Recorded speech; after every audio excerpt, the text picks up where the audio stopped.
Hey guys, ILene Vick here for Teaching Adult Coloring with ILene Vick. It is Tuesday, July 13th at 7 p.m. Central Standard Time, and I am live. Welcome, welcome, welcome to everybody coming in. Come on in, sit right down, baby, let your hair hang down. Yes, we are silly here. Good to see everybody that makes it in.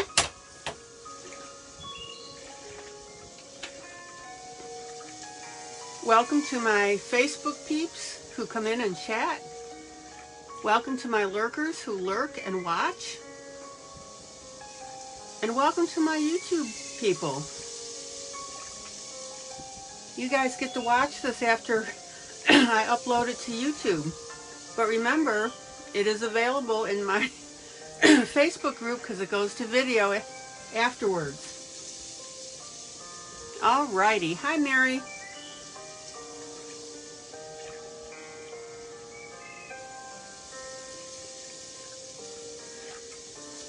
Good to see you, sweetie.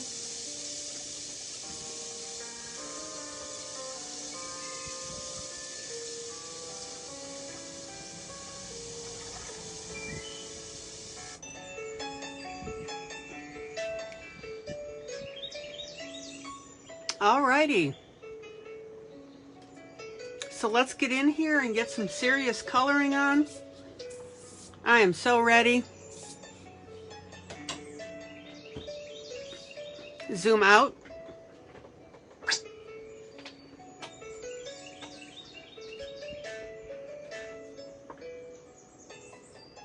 Okay, I'm coloring out of Hello Autumn.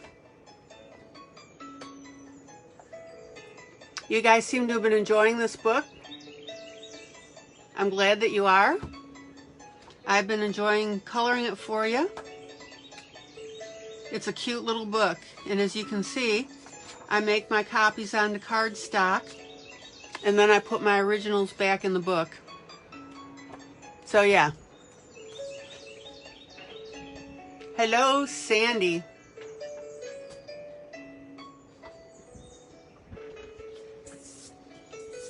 All right, so no announcements really at this point.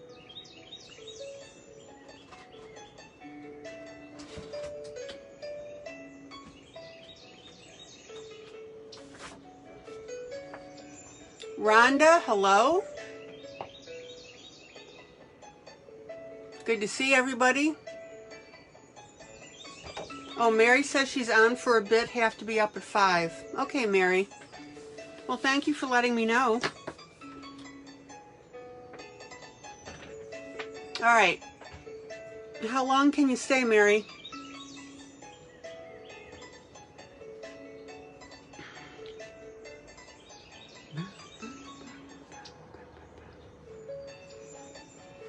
All righty.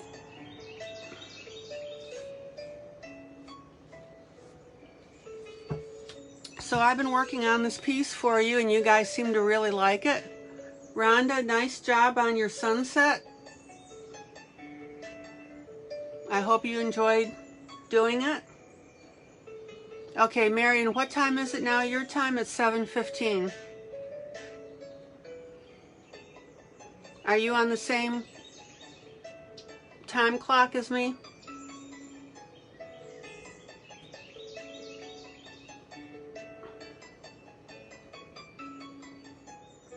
All right, so I've been working on this picnic scene. Okay, oh, 8:15. Okay, so about 45 minutes.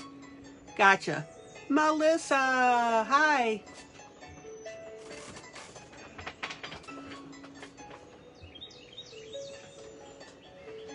Okay, so the last time that we were together, now let me show you this. Zoom out. So we finished up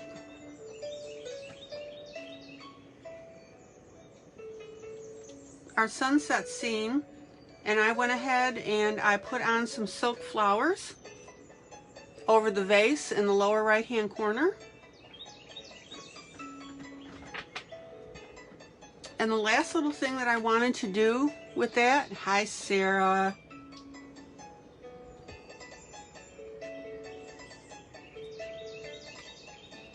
Is I'm just going to go ahead and color that background a little bit.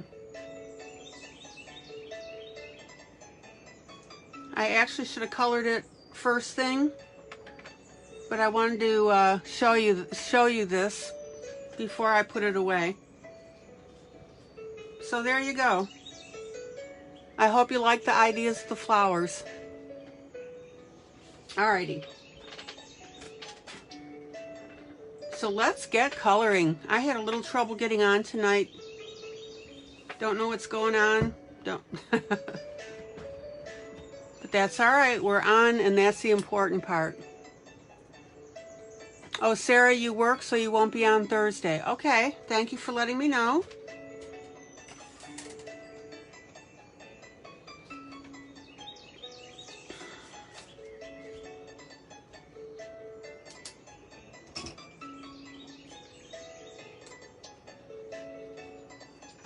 All right, zoom in.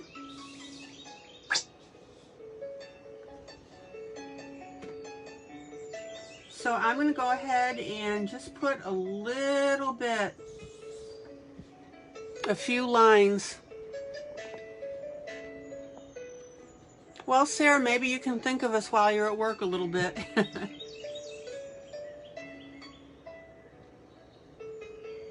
We'll miss you too.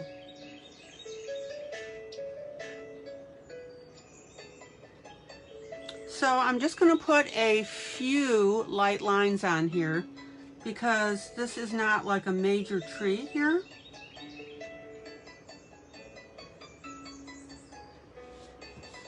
But I just want to put on enough. Zoom in. Zoom in.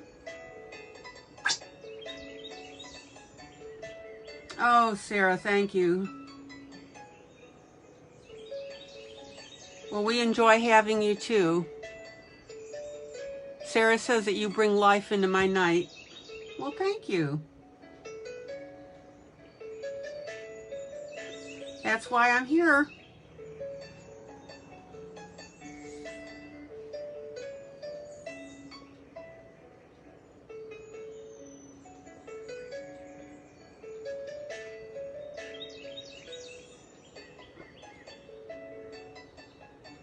All right, so I'm putting a few lines on these trees.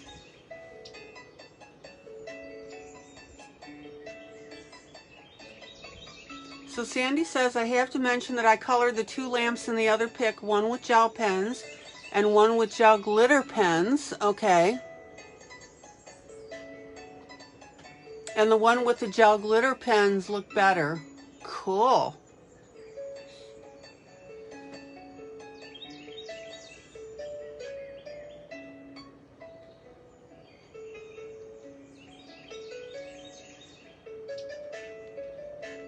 Well, guys, the whole purpose of me doing all these things that I do and all the different things that I do is to get you thinking about ways to color your pieces and to be innovative.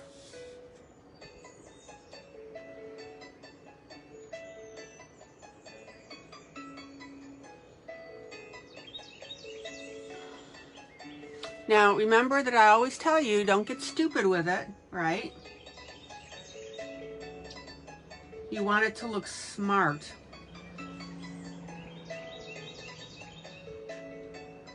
So don't overdo, okay?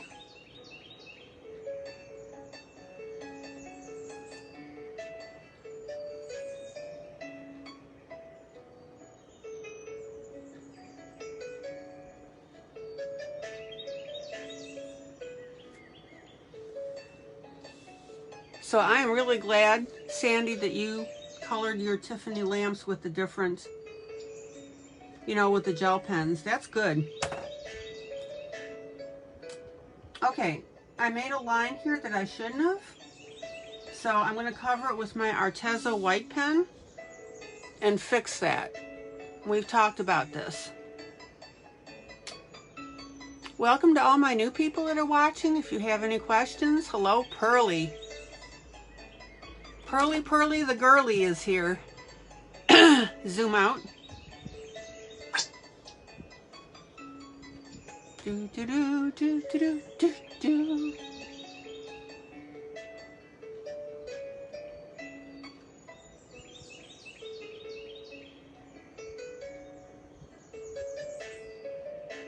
So now I've got the tree color marked in.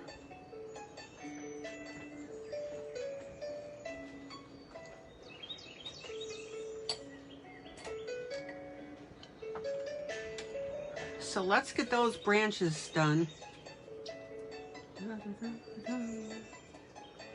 Alrighty. Da da da da dum. So Sandy says my daughter gave me what? What's HE?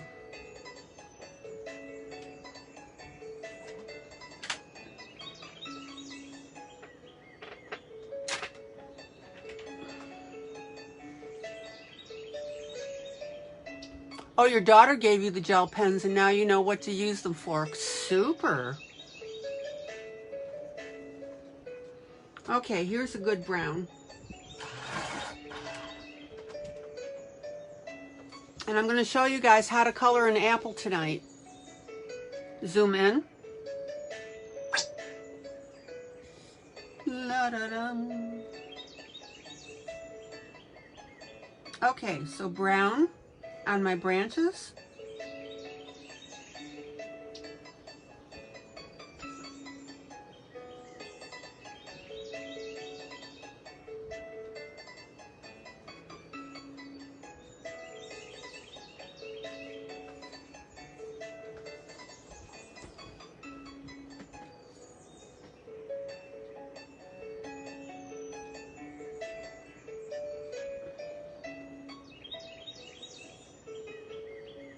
And these are the branches that I just went through and I drew the lines on.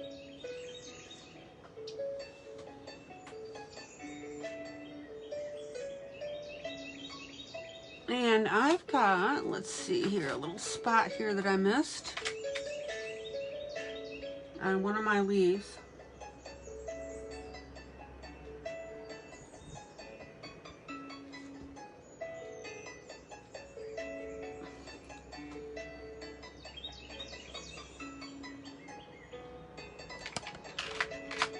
I really think the thing that amuses me is when you're coloring and you miss a spot and then all of a sudden it sticks out like a sore thumb.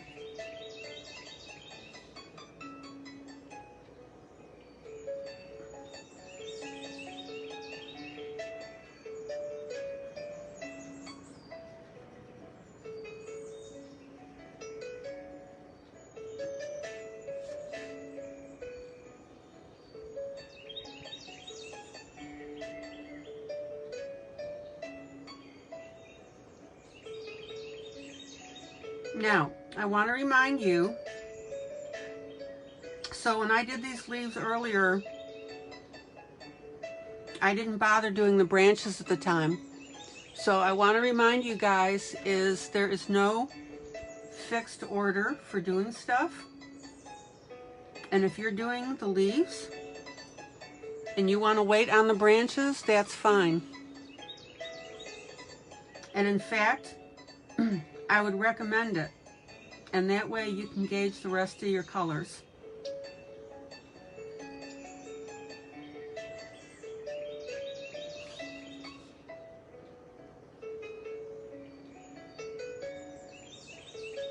And what's the two things that I always tell you guys to do with your pencils when you're coloring?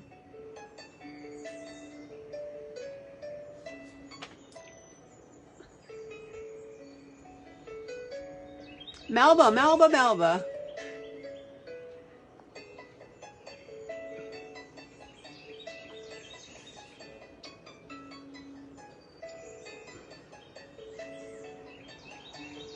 Da, da, da, da, da.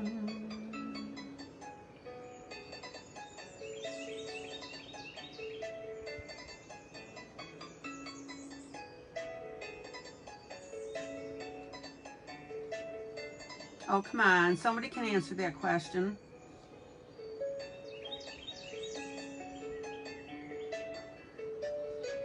When you first come in and you color, what do I tell you to do when you're starting up?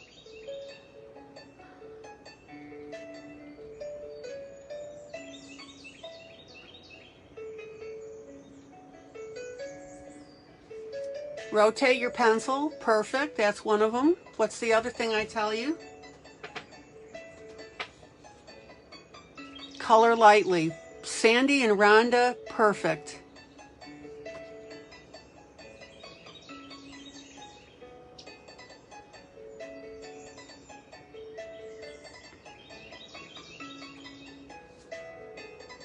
That's exactly what I tell you. Thank you. And guys, the reason that I do that and ask you to answer is because for those watching YouTube, they can't see your answers, but also for the new people that are coming in. I really want them to pick up on these concepts, okay? So I really appreciate it when you guys say something.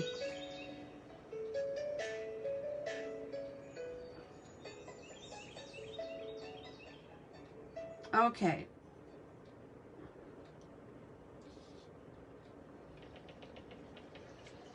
Oh man, this is coming out so beautifully.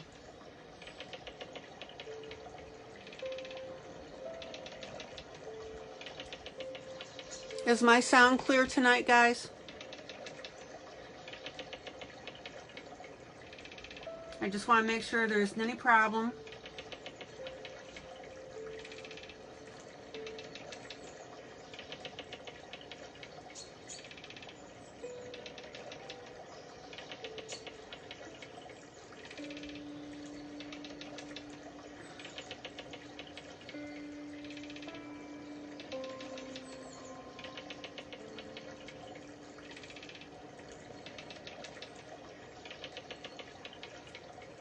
And the other thing that I want to know from you guys when I'm always telling you about tinting and rotating your pencil,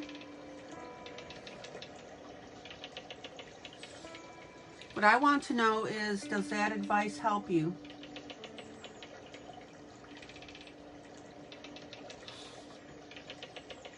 Or has it helped you?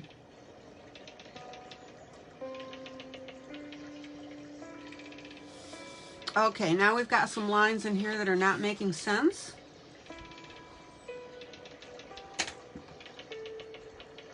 Or let me ask you the question this way. Before you heard me tell you that, were you doing it before I mentioned it? And did it help you? Does it help you? Okay.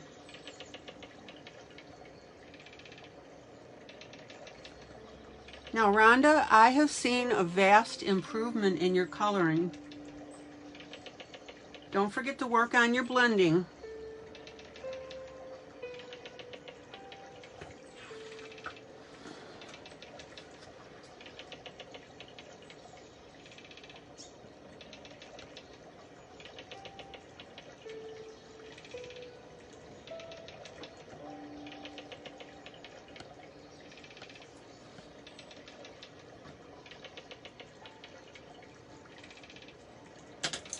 Okay. Now, you guys know that I have no ego in this at all. So when I ask you that question, I'm hoping that you'll give me a truthful answer.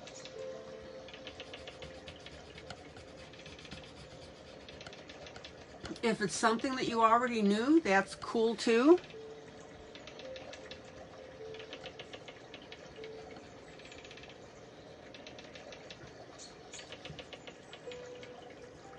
And that's the teacher in me, because a good teacher will always check back with students and interact with their people that they're mentoring and teaching to make sure.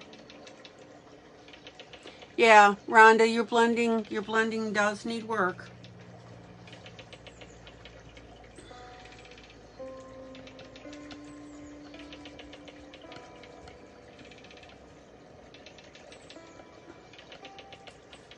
And the other thing I wanted to tell you is if I comment on your post, don't get your nose bent out of shape, right?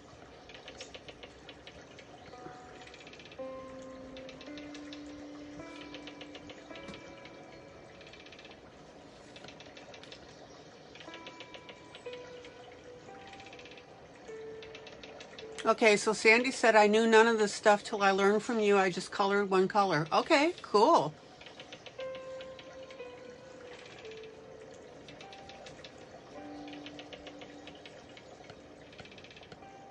And what she's referring to, for anybody that's new, about coloring one color. Hey, Sandy, explain what you mean, please. By that, I know what you mean.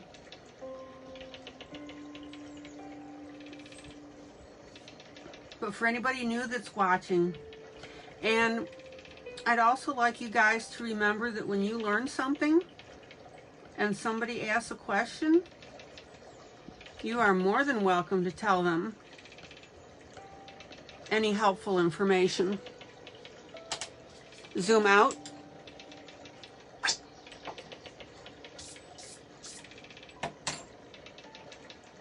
Okay, so I've got a nice base color in.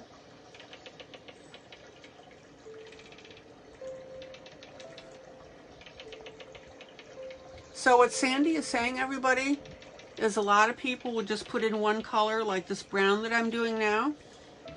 And the thing that I'm always emphasizing is I want you to work with more than one color.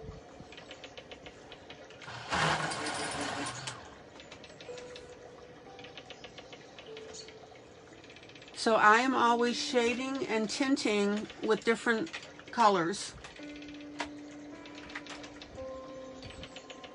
And that's what starts giving you depth.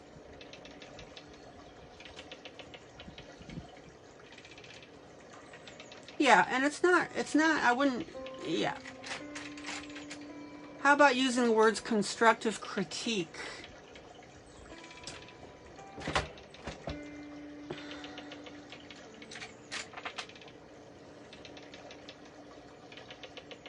Okay.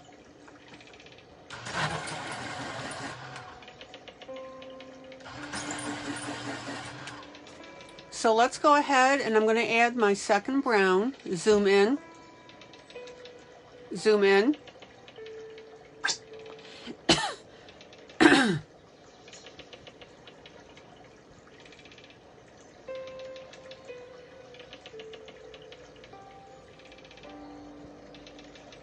And this is what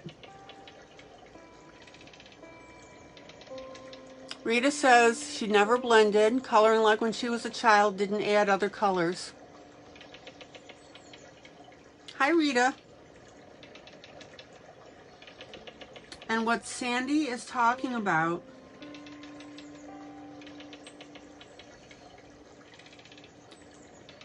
is that I'm using a second brown on my branches. And I'm not filling in completely with that second brown. Now, sometimes I do. But what I want you guys to see is that second brown really brings out what you're trying to do with your piece. That second brown in this case can be darker. I've got a pencil here that's a little bit red.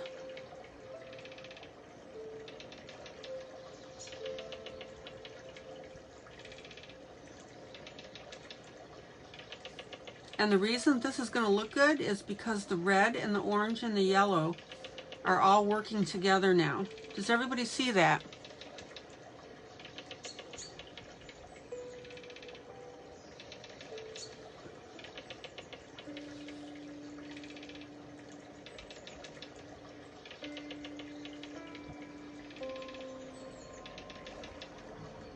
And this is what I've been teaching in my group, folks, for those of you watching.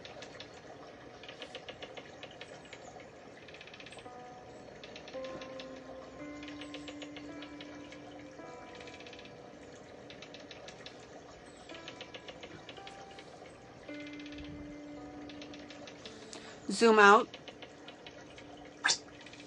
Now, if you're new to coloring, I don't want you to be afraid of the concept. All you're doing with this is coloring with more than one color. So instead of leaving it at one, you're bringing in a second color. That's all. It's not hard. Everybody see now how we're getting that?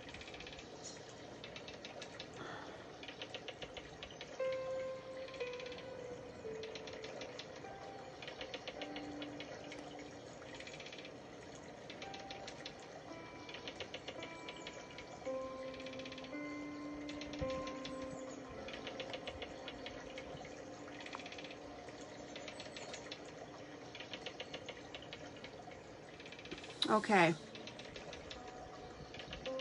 Now, I'm going to take it one step further. This is very simple, guys.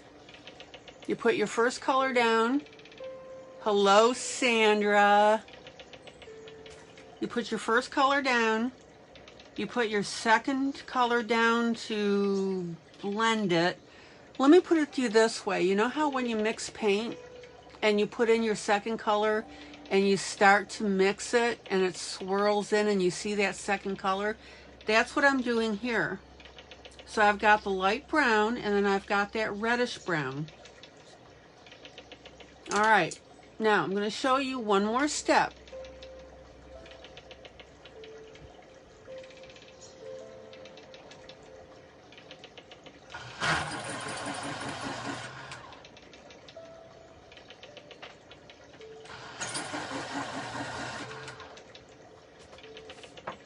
Zoom in.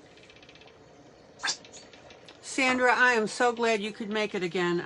I know it's at the middle of the morning for you. Zoom in. Okay, so this is step number 3. I want you to think in terms of 1, 2, 3. Is I'm now going to take a darker brown. This is actually called a seal brown.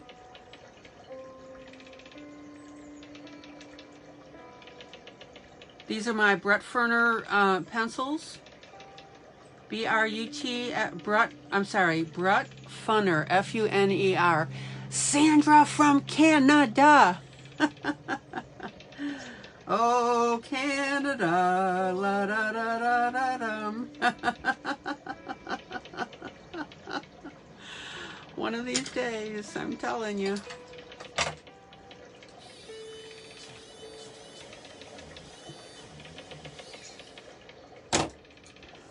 So basically you're taking a light, a medium, and a dark brown.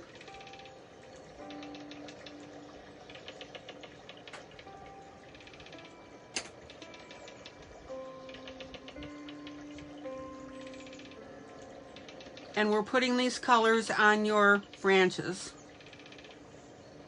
Guys, does this make sense? Gina Papademetrio!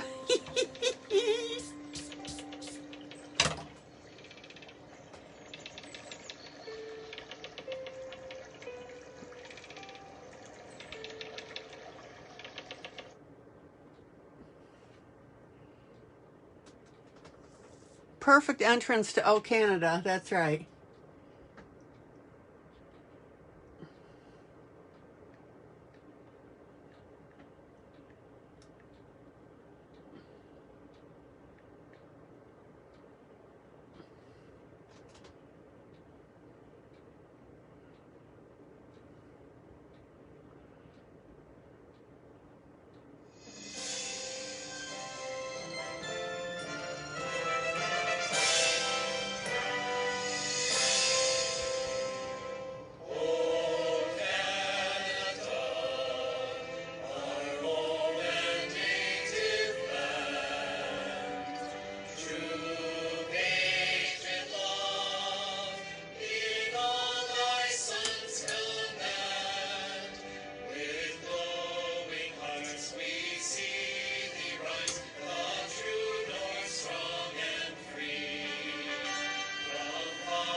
guard for thee.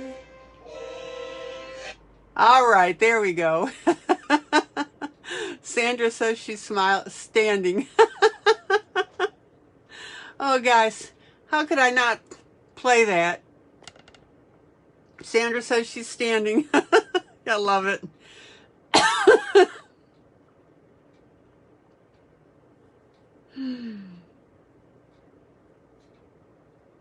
Oh, you're welcome. How could I not do that? Let's see. Let's see.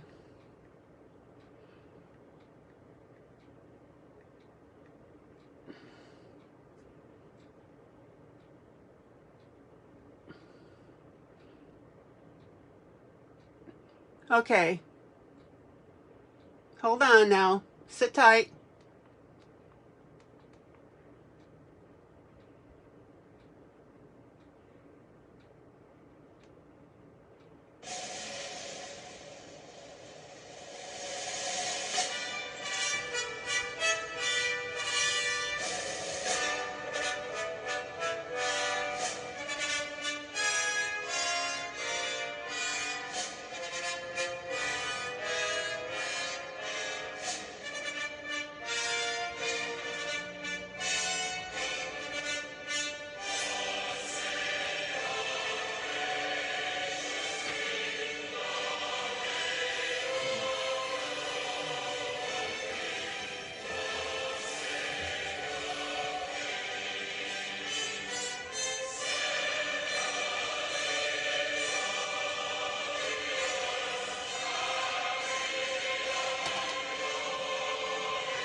May she defend our laws and ever give us cause to sing with heart and voice. God save the Queen.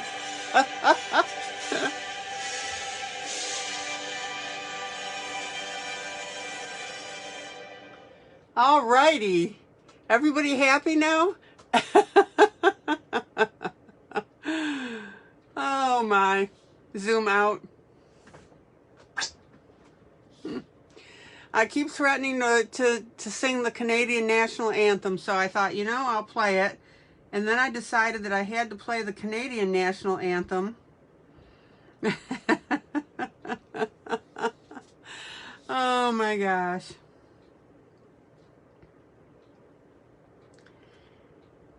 I just want to make sure everybody's happy.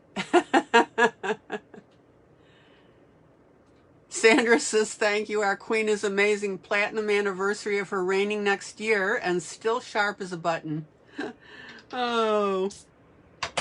Zoom out. Do we not have fun here?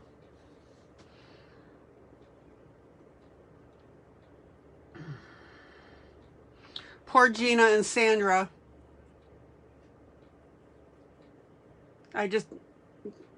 They got hit with their national anthem. You told Tammy I was singing, so will you do it when she comes? Maybe. Oh my gosh. Okay. All right, wait a minute.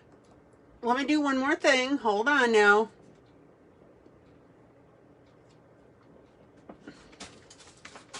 I told you I love you guys.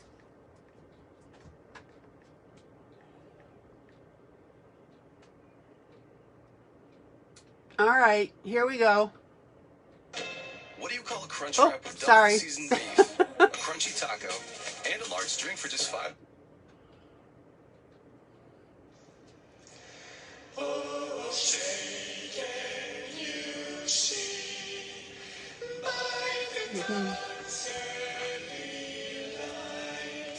What so proudly we hailed at the twilight's last gleaming, whose broad stripes and bright stars through the perilous night o'er the ramparts we watched were so gallantly streaming, and the rocket's red glare, the bombs bursting in air, gave proof through the night that our flag was still there. Oh, say does that star-spangled banner yet wave o'er the land of the sea free and the home of the brave. All right. I think I've covered everybody now. And sorry I had to stop coloring because my hand had to go over my heart, so excuse me. All right, we got Canada, we got the UK, and we got the United States. If anybody else needs their anthem played, you gotta tell me.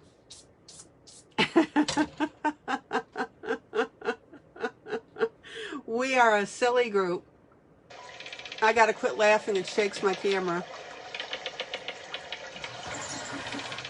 Okay.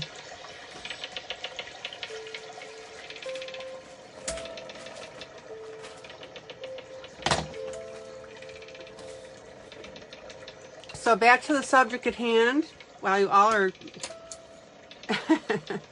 I told you I was wonky. I love you guys.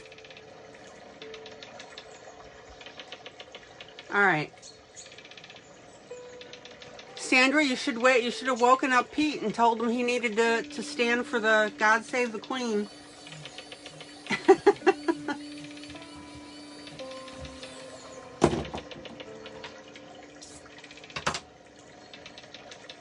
Okay. Light, medium, dark, brown, guys. So you always should put your light and medium browns on here, or at least your two colors. Okay, on your brown, and then I'm going through with a dark brown, and I'm just starting to put my edging on here just to give it that dimension. Oh, Sandra says all united under one banner, the Queen of Custom family banner.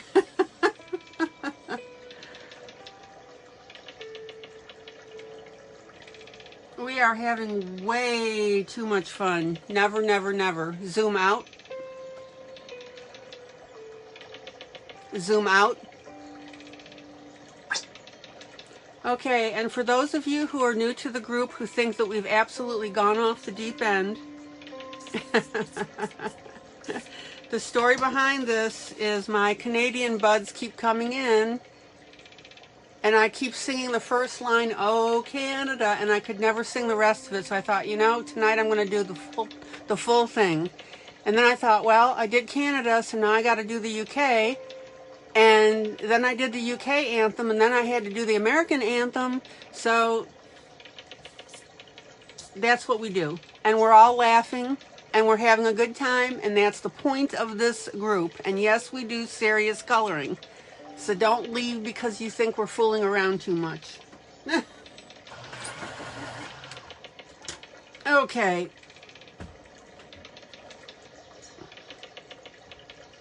Well, let's get back to the subject at hand. Okay. So remember last night when I went and I took these real little teeny tiny pebbles and I put them around the hat?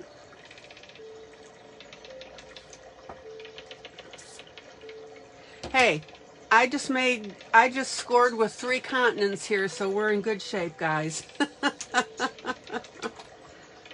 If people don't love this group, I don't understand why not. Okay.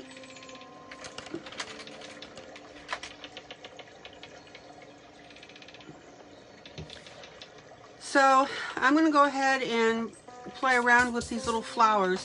Now, again, it doesn't really matter what order you do your stuff in. Yeah, Sandra says, oh, are we supposed to be serious when coloring? I'm glad you told me. Zoom in. And I'm still going to show you guys how to color apples tonight.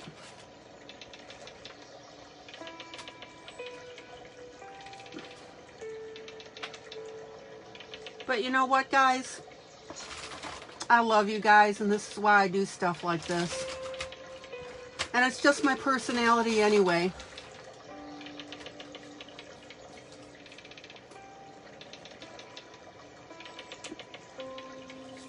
Zoom in. All my YouTube people are going to really think I'm off my rocker. All right, so I'm going to go ahead and work up some blue flowers.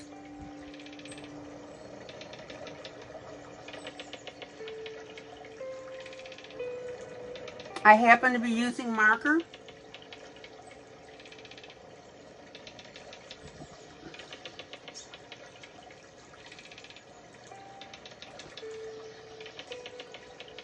And of course, you guys know that when I was playing the anthems that all respect due, right? I truly wanted to honor you guys. And that's why I went ahead and played these anthems for you.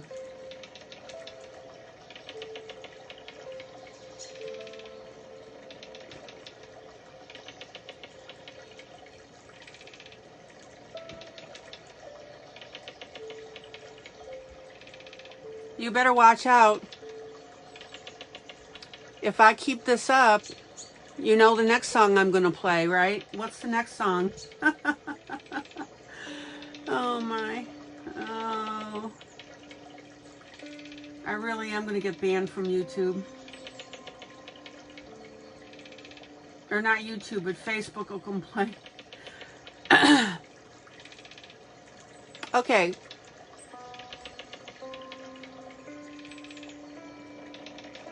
So here we go.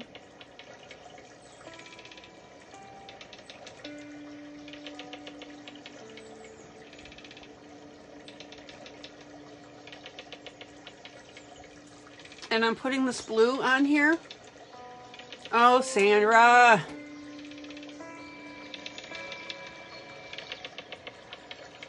Okay, let's see. Hold on.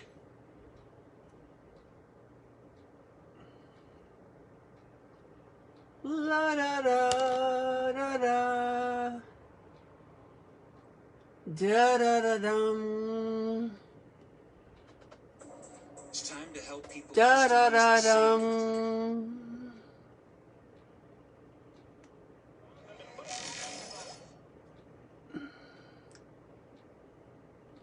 All right, let's see here. Here it comes. You ready?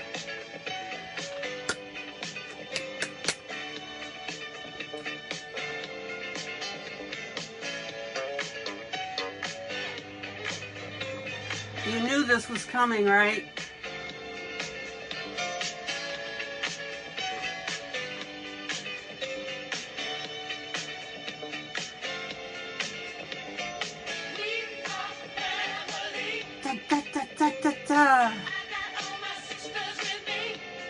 And brothers. Da, da, da, da, da, da. Woo! Da, da, da, da, da, da.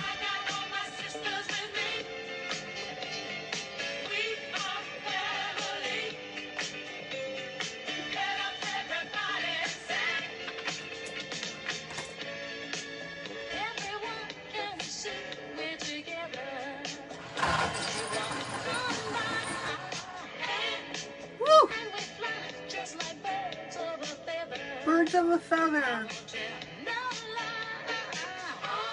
We are.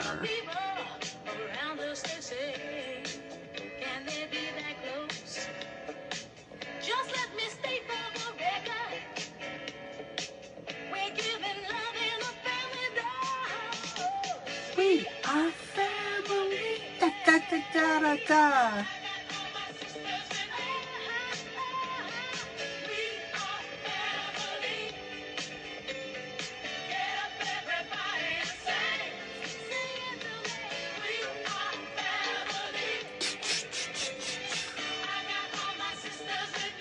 And brothers.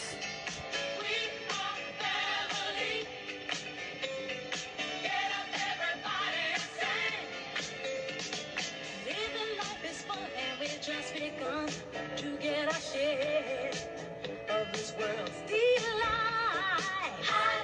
High hopes we had for the future and our goals in sight. We know we don't get depressed. Woohoo! That's what we call our golden rule. Have faith in you and the things you do. You won't go wrong. Oh no, this is our family jewel. Our family. And brothers.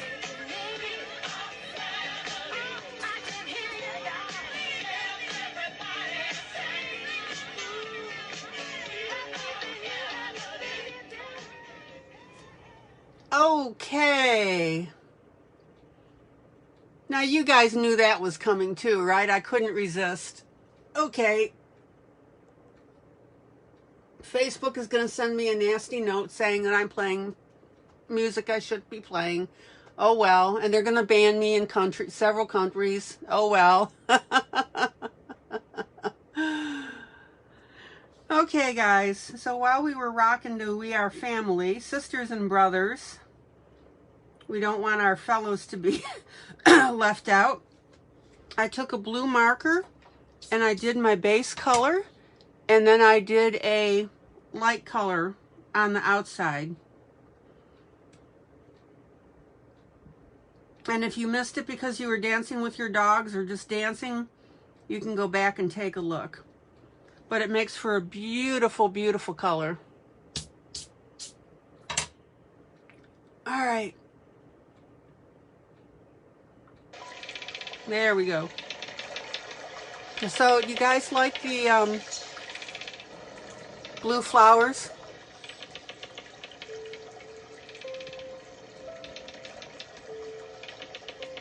Now see, for those of you guys that are lurking, oh my. And I still colored through it too.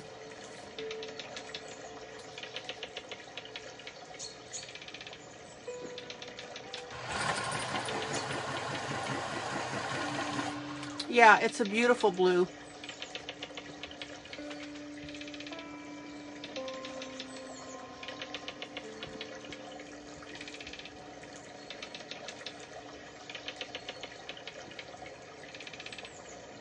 So let's go ahead and get our leaves in.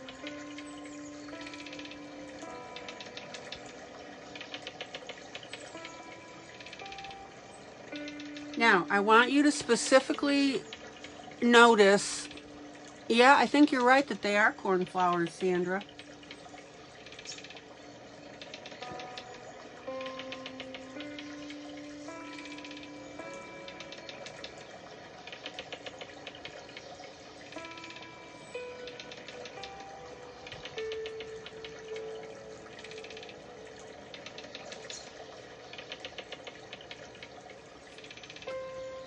Okay, so here's my, sing some more, I just love it. I think I'll pass. We are family. Da, da, da, da, da, da.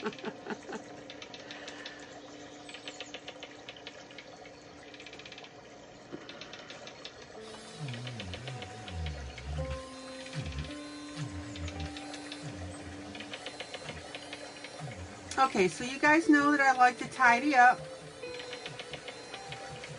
Helen, you still with us? Poor Helen came in the middle of all this.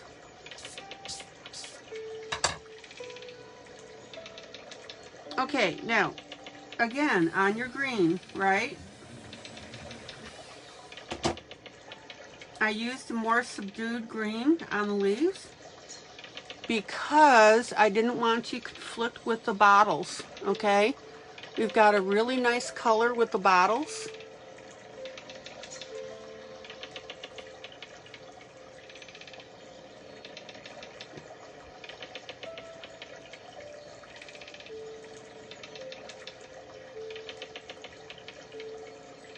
And I don't want to take away from that.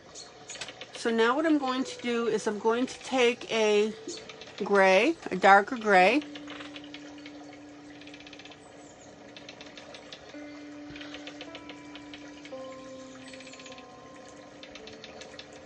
and I'm going to shade this the bottom of my leaves. Everybody see that?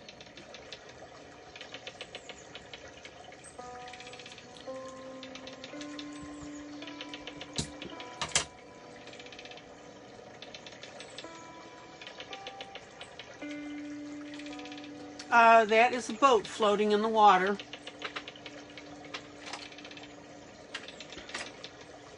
At a harbor with the music.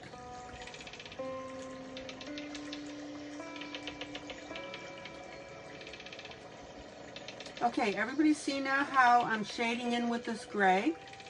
Now, don't get too dark with it. I could also say that that creaking noise is are my bones as I move around.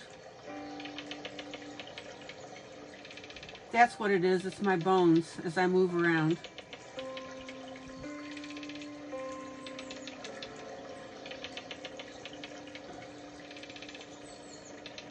So there we go, we've got this really nice gray. Zoom out.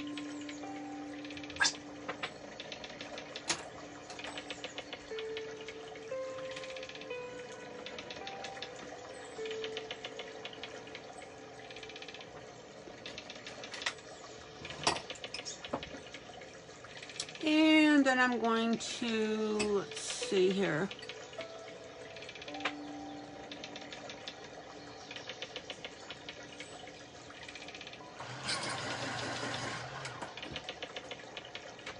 We'll go ahead and get a nice light green. Zoom in.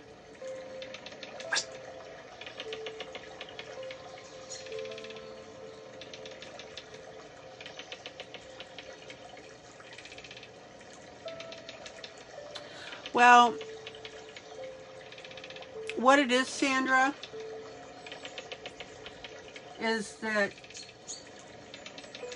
Facebook was pounding on me for playing music in the background, and I found out that if I put effects with it, like the birds or the creaking boat, their algorithm doesn't pick it up, and so I can go ahead and play the different tunes without too much problem. Okay, everybody see how I'm putting a little bit of brown with this gray? I'm sorry, with the green. I misspoke.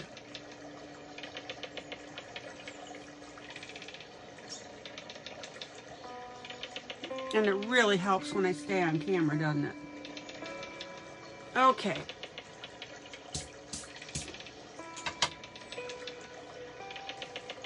Everybody see how beautiful that looks? And then what we can do... Hi, Melba.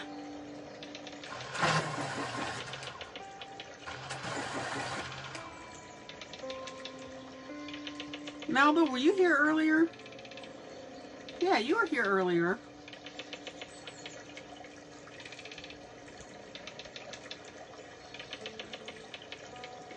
So I'm just going to go ahead, you know what, I don't like that gray.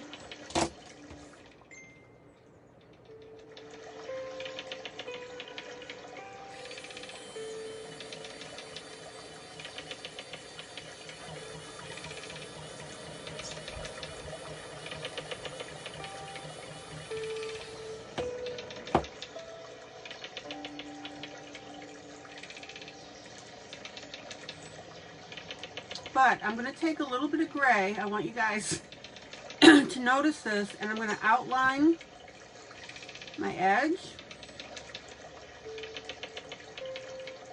of my center.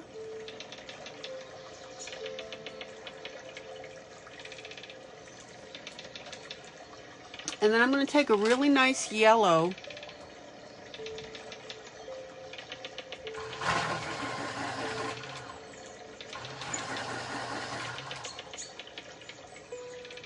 and I'm going to blend and mix that in. Everybody see that? Now, if you want your centers, oh my gosh.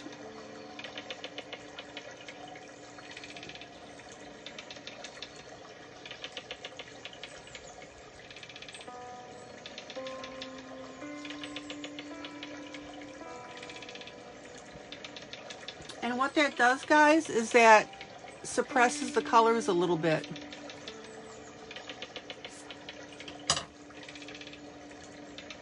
Melba, you really, really need to watch this when it goes to video. And you need to watch it from the beginning. Right, guys?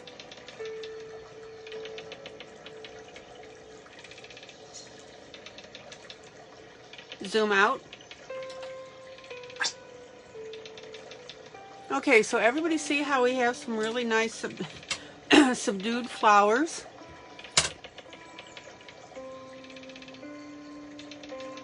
With a little bit of gray in the center. Now again, if you don't want to go with that, that's fine.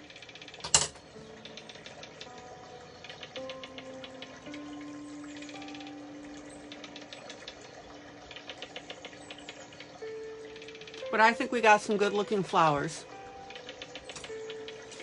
We are family. Da, da, da, da, da, da. Okay.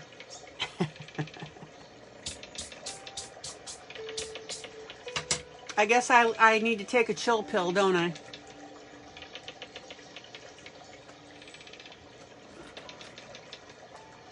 I will never take a chill pill. Don't worry. Zoom in.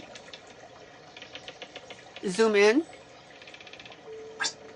Zoom in. Okay, we've got some cherries on top of the cake. So I'm going to pop some red onto that. Now notice that my water-based marker leaves a little dark spot.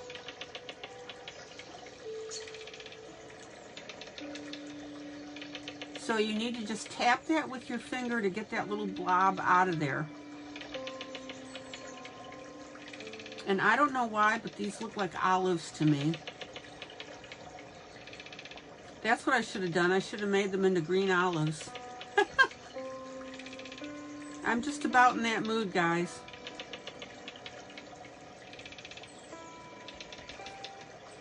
Yeah, Melba, just watch the beginning.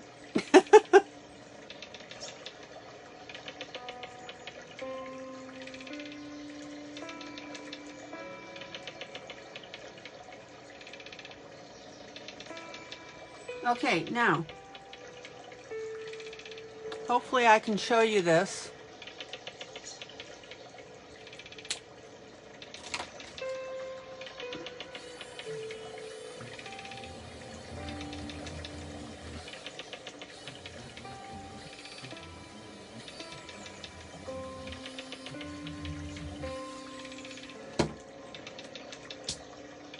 Now, remember that the cherry stems are probably a greenish color.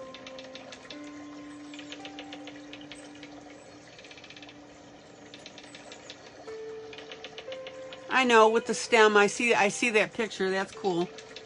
So I'm going to put a little green on there.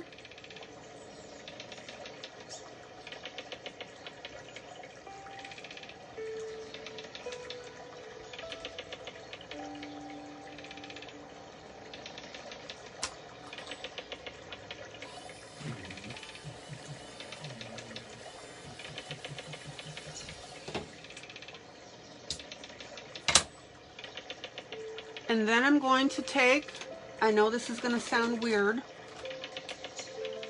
or look weird,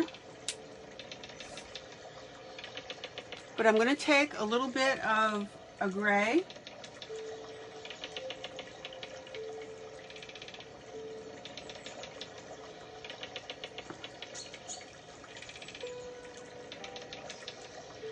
just to give that a little bit of depth. And what that'll do is it'll make your cherries look more like the deeper red.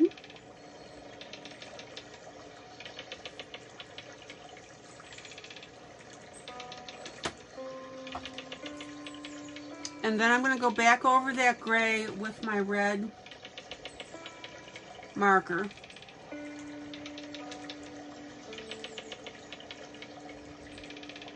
Now you guys have seen these, the deep red cherries. And you might say, well, why not just make them a deep red?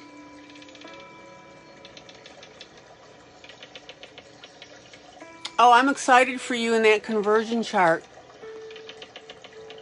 20 sets of pencils. Wow. So, are you eventually going to sell that, Melba? What's your end game with that?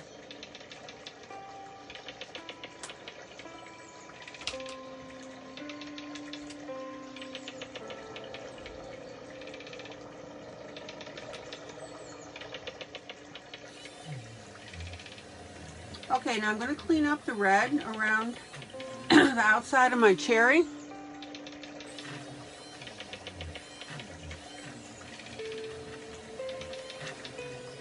Don't worry about it, that'll go away later when I work my colors.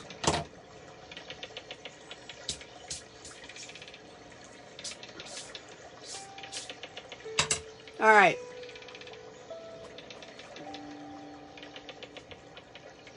So now that I'm working on this cake, I'm going to work a little pink on that. And I've got a really beautiful pink here.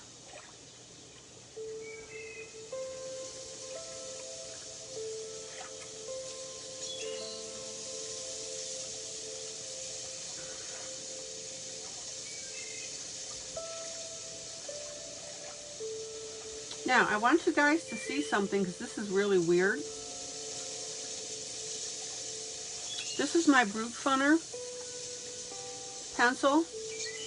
And if you look at the pink, see that? It's a pretty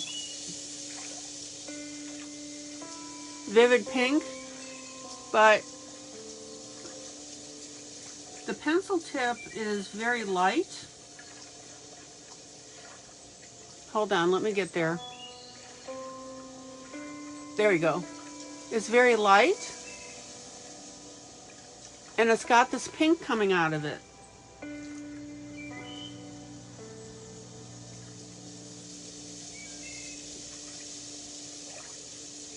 So I don't know if they put like a color within a color,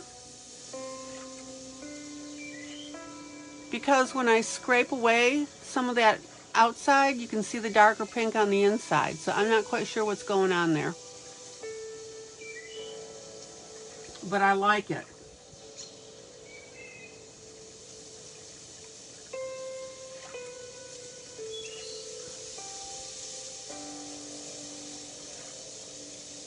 I like it, I love it. And notice also now how I'm starting to add my shading to this.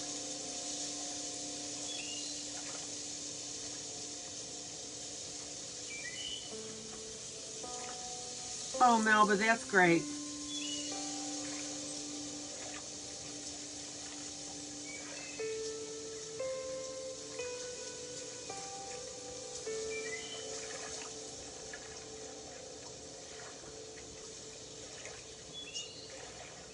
I love this pink. I don't know what it is about it. I think it's so pretty.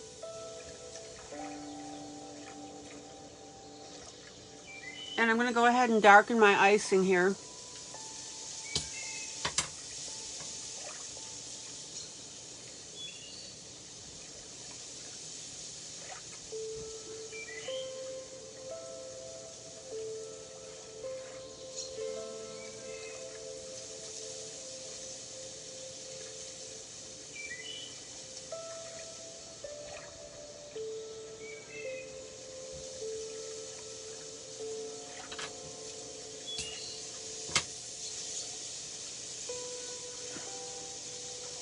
Oh, Sandra, I will be promoting Melba's channel in my group.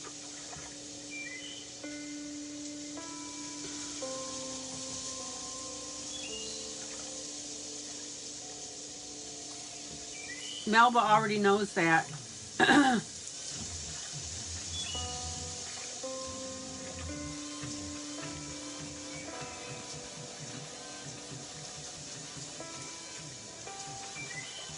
Okay. Yeah, it's weird. It's just this one pencil, Melba. Hold on, let me get under the camera. Isn't that strange? It's a color within a color. So,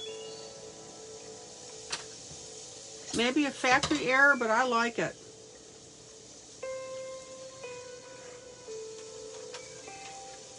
Okay, now I'm going to use a little bit of white on here.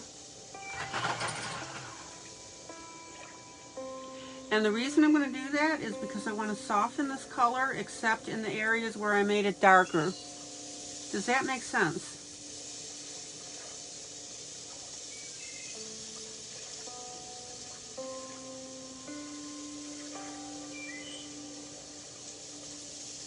So you want to go ahead and get some light and dark on your icing so that it looks more realistic. Everybody see how that's turning out. And I've got the light part more near the top and the darker part near the dripping frosting.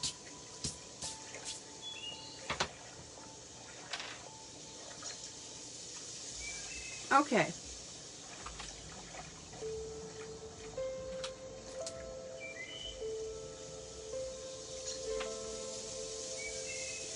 Now we've got, oh, Rhonda says she picked out a Brute Funner square pink number 016, almost the same color. Okay, good. Okay, now these sprinkles, guys, I'm going to make them different colors.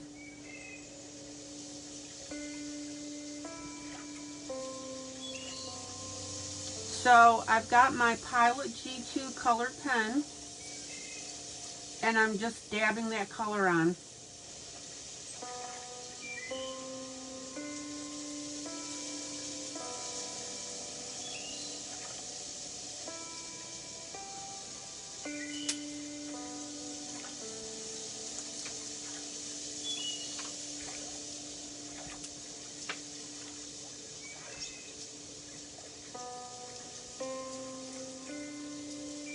So here's some green.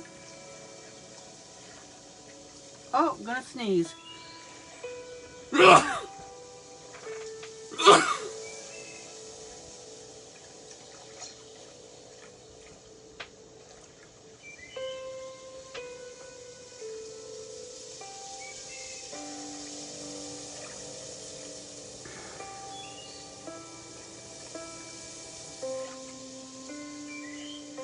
Now, if your colors don't show up clearly, don't fuss about it. And if you want to go ahead and add some dots of your own, go ahead.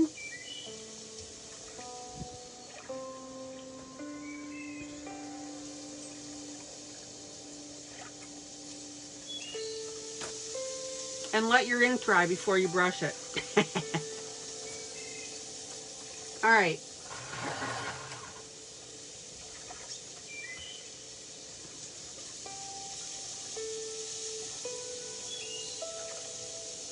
So now I'm going to go ahead and I'm going to color this band.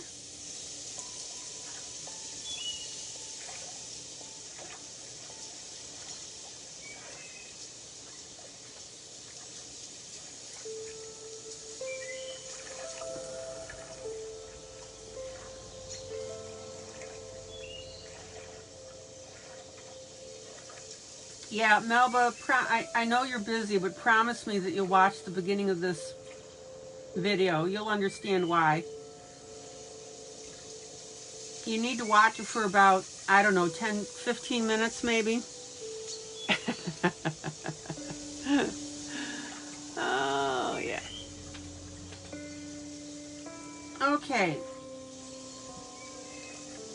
Now, on this frosting, remember that I'm going ahead and making my lighter and my dark spots, which is fine. Let me get this little splotch out of the way.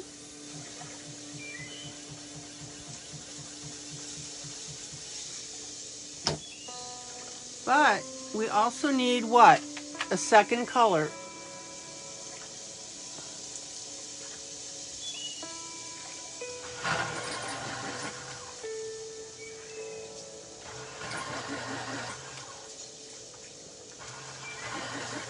So this happens to be a Brett Funner geranium color. And I'm very lightly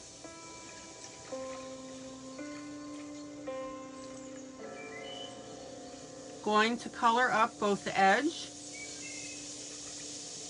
and on the band itself. Zoom out.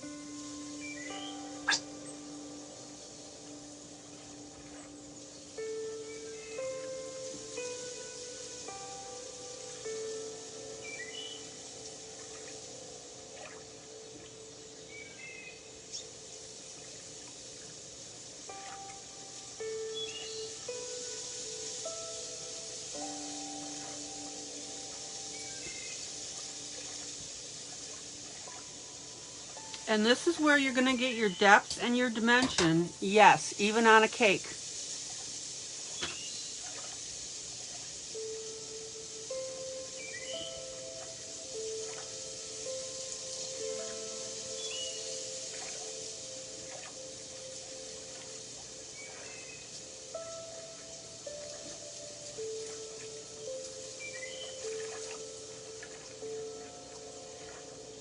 Zoom out.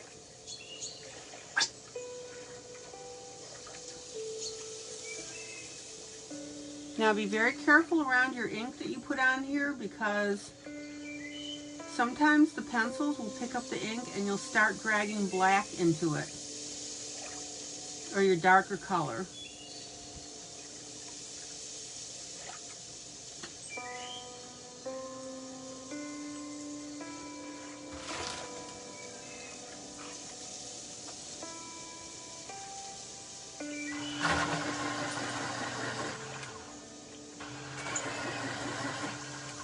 Is the broadcast okay for everybody?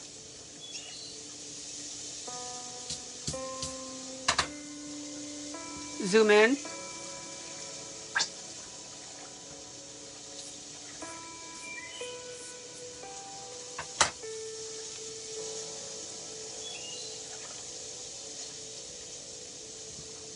And now I'm going to take a little bit of red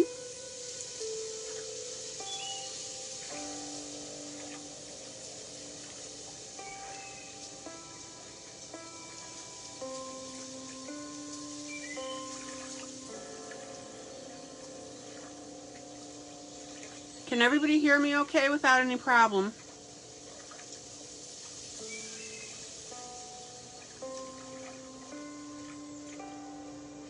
Okay.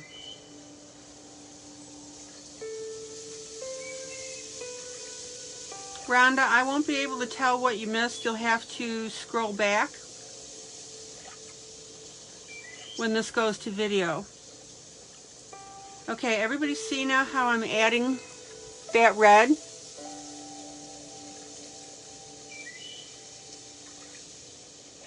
And that's giving me some lovely shades on this icing. You're not just splotching one color on there. Zoom out. All right, let's take a look at it. There you go.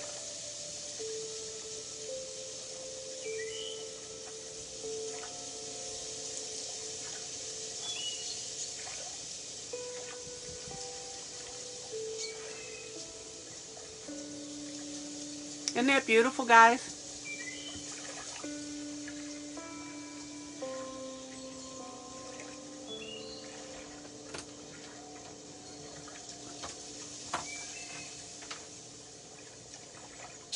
All right.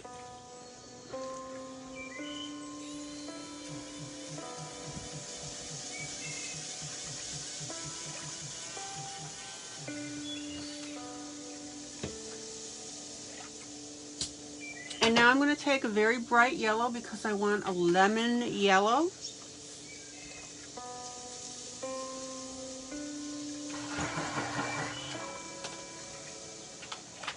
And again, guys, when you do this, I want you to pick out two colors, two shades of the color that you're using. So now I'm going to go in, zoom in.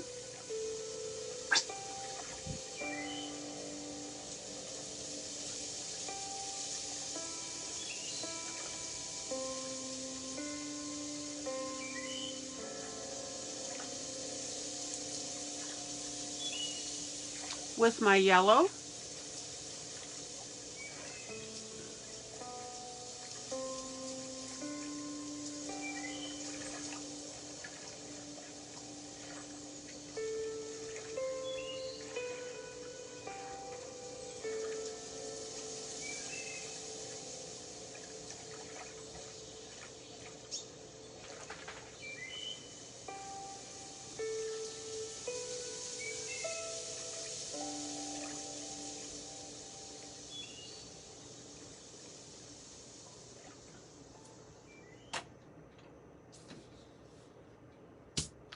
And then I'm going to come in with a darker yellow.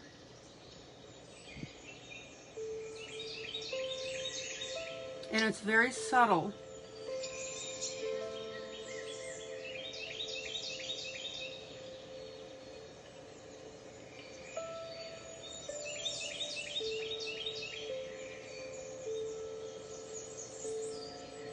And that's going to give me a really nice shading on these colors. Now, there's something I want to point out about this cake.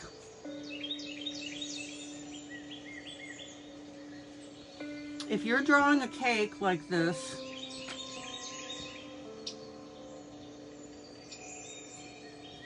do not make the bottom square. See how this is square? It should be rounded. Okay? Because that looks a little awkward square, but that's the way it is, so we work with it.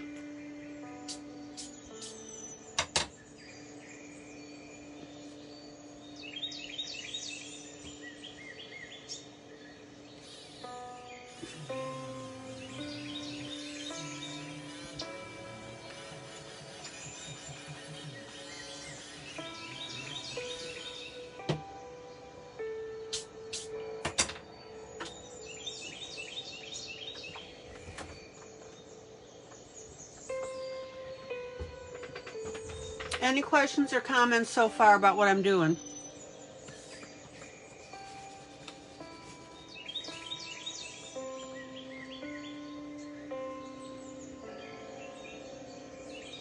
And if you need to smooth out a couple of things, that's fine. Use your white to do that, to keep it soft.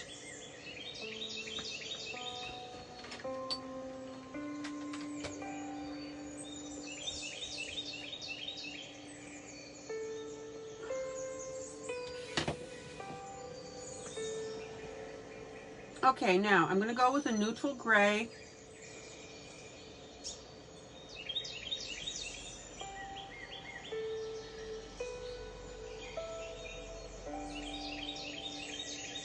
On the top here.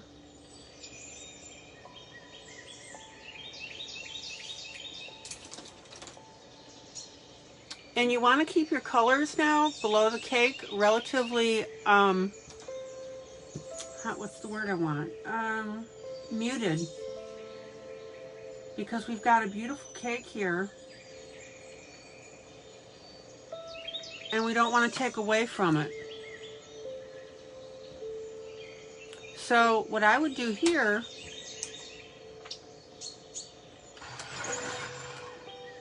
hey Stephanie, Good to see ya.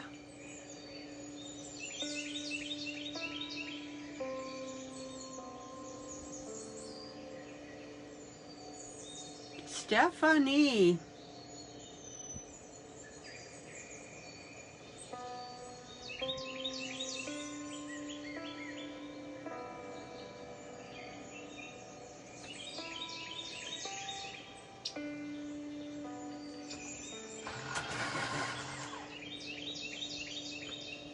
And then I'm going to use a little gray on that blue.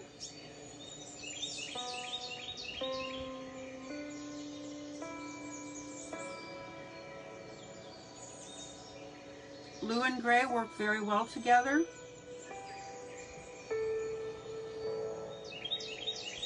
And again, guys, very, very lightly, okay?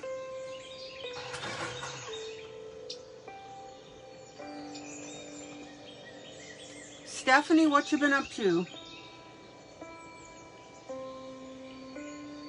Now, if you've got a little bit of a popcorny effect, get rid of it, because we want this to be very soft.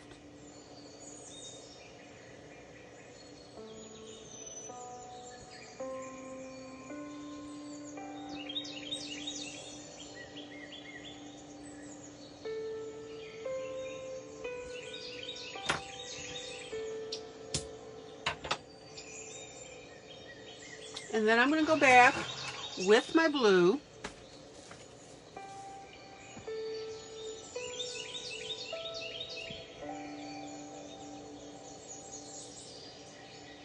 and give that one more kick of color.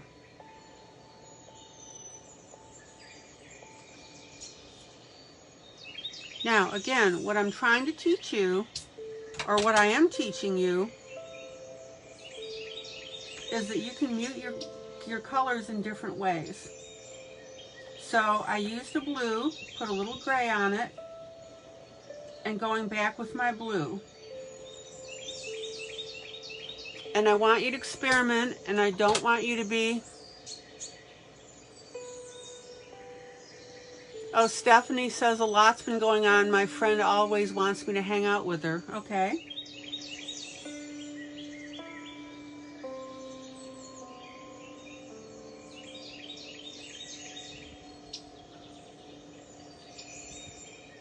So do you see how we have this nice muted blue on here?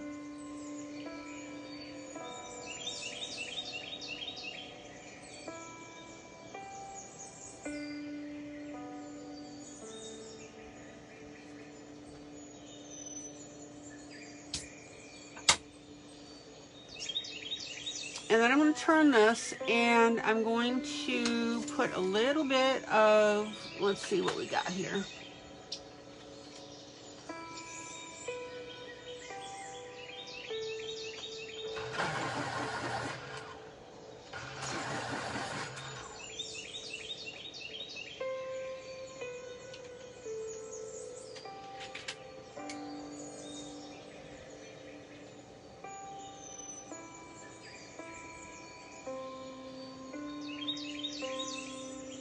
I've got a metallic pinkish color.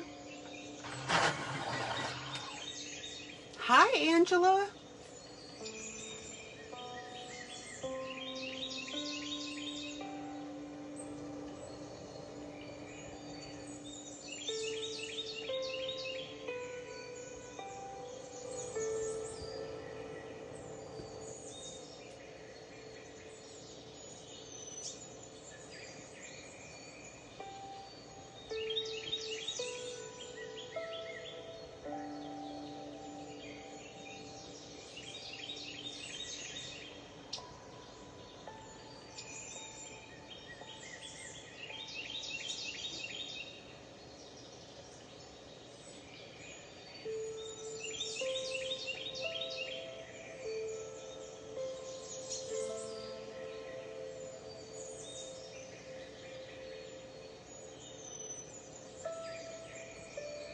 And we'll go ahead and blend this in blend it just a little bit.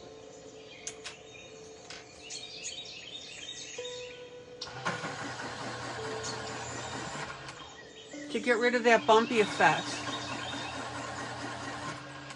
Now, anybody see anything wrong with this picture concerning the base of this cake holder?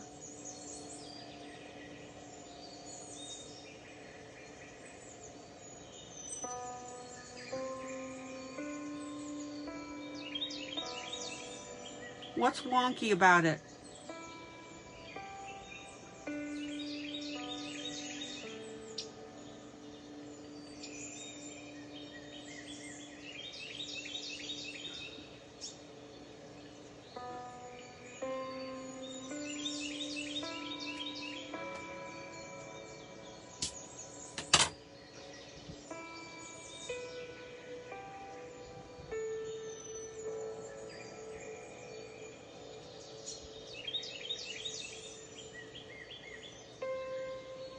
Anyone care to guess?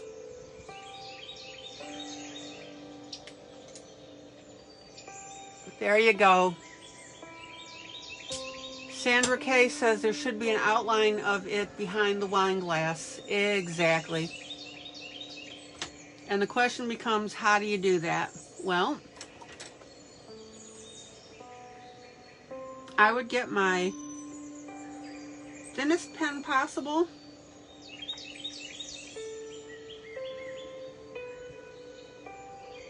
And make a very, very light line.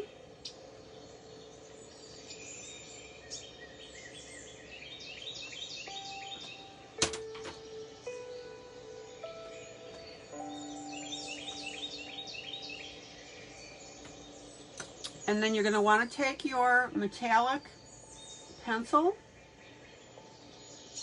that I just used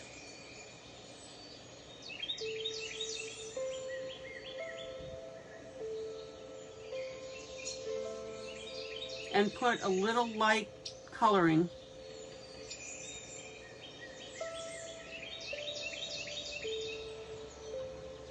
Everybody see that?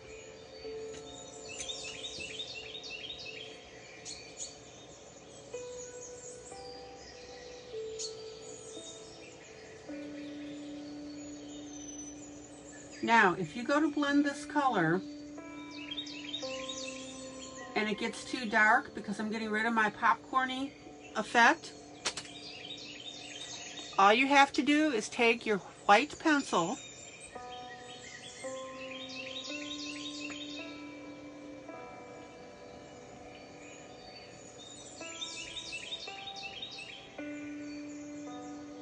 and go over the top. There you go. Zoom out.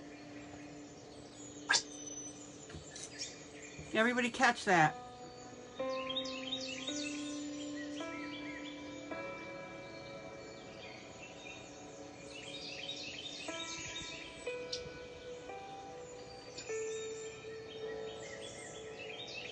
And if you still need to compensate for that color difference more, then go ahead and darken your base. So there's a little trick for you.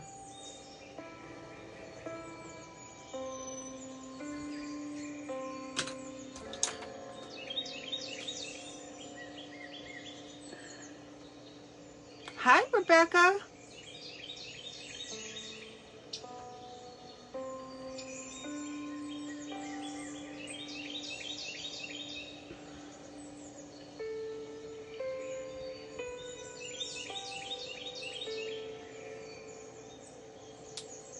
Zoom in.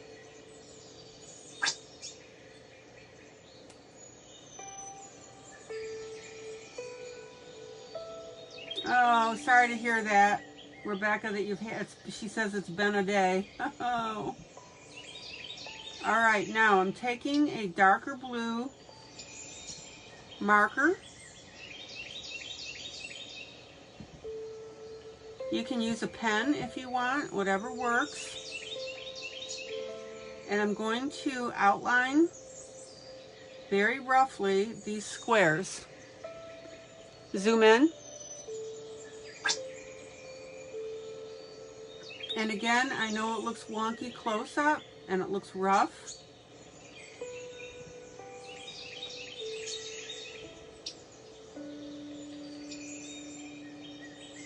And all I have to do is take my pen and go over my black lines. And we'll get that separation.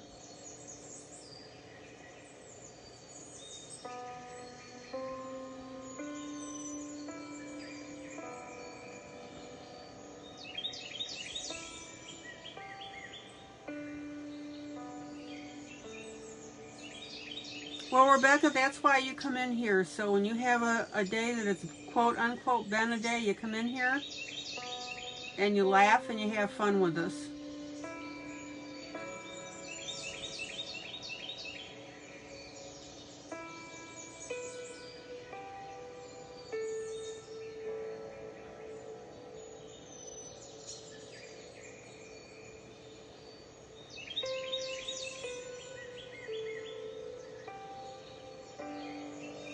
Zoom out.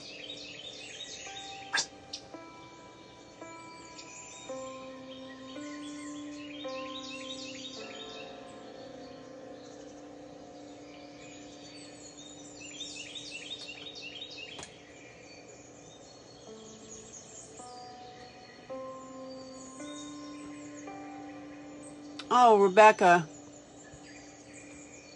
And of course we have a moment.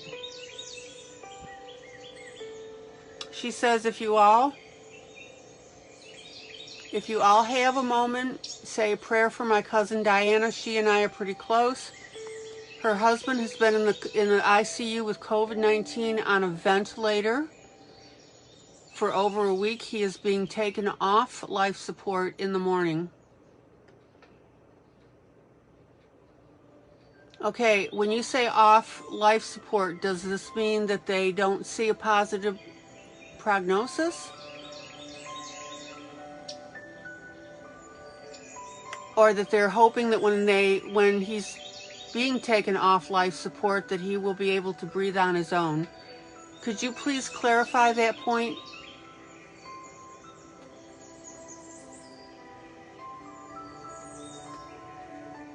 And let me grab some water.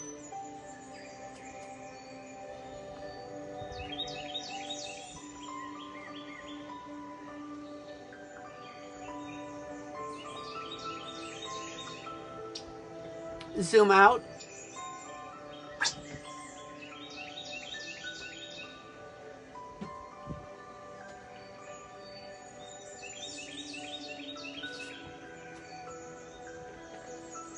And while she's clarifying that point, I want to show you how this looks. He isn't expected to make it unless the Lord intervenes dramatically. Okay. Rebecca, what's his name, please?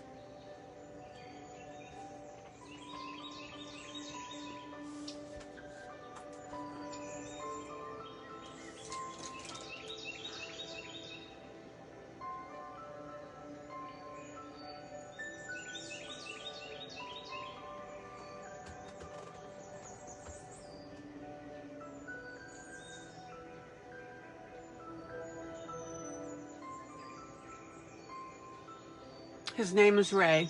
Okay. Lord God, in the holy name of Jesus Christ, we have a very dire situation here, and we come to you in prayer. Lord God, Ray is dealing with COVID, and the doctors are taking him off of life support tomorrow.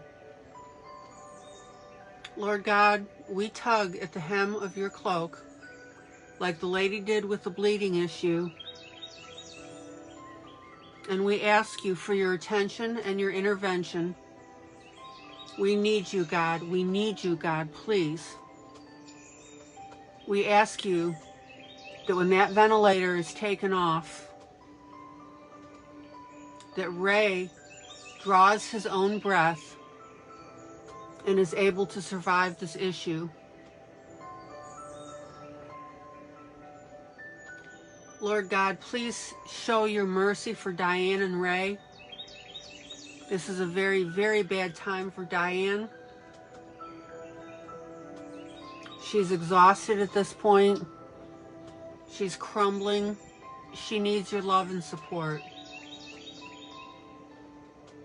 Lord God, we ask you for your mercy and your love, and that you turn this situation around with Ray. And Lord God, as I'm praying right now, and my ladies are praying with me, that we ask you that you reach your hand down on Ray right now, Lord God, and that you send him comfort, and that form of that comfort is his revival in the morning, that he will breathe normally and everything will be okay. Lord God, thank you so much for everything that you do for us. Thank you for your time and listening to our pleas. In the holy name of Jesus Christ, amen.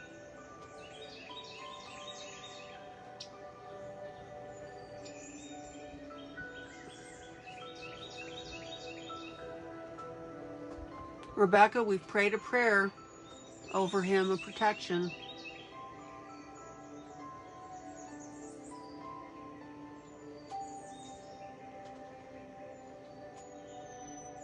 Please keep us informed as to what happens, okay? You're welcome, Rebecca. I'm glad to do that anytime for anyone in this group.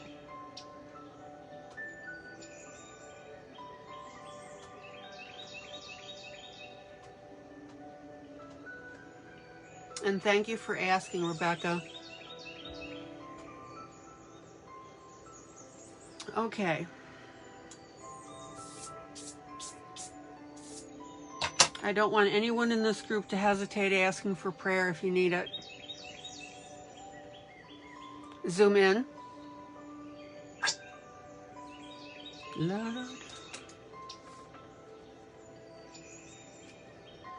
Okay, a little bit of pink pencil here. Pinkish red. Rebecca, are you okay?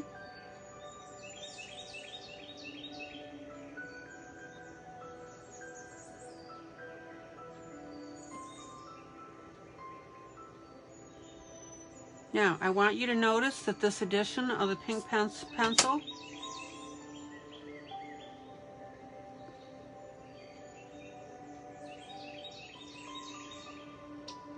and Rebecca, I want you to contact your cousin. You said this is your cousin, right? I want you to contact her, and I want you to tell her that we prayed for Ray.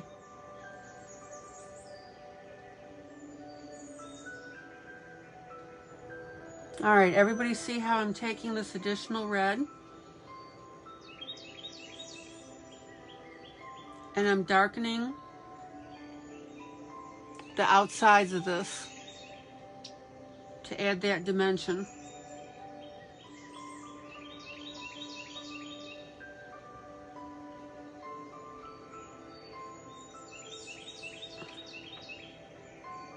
All right. What do you guys think so far?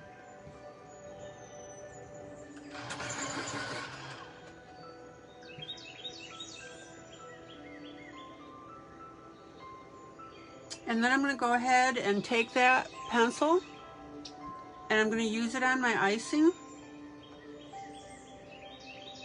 a little bit more for just a little bit of touch up. So we are in really good shape, I think, with this.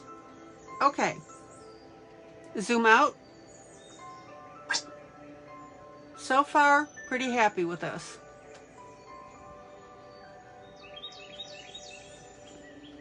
Okie dokie smoky.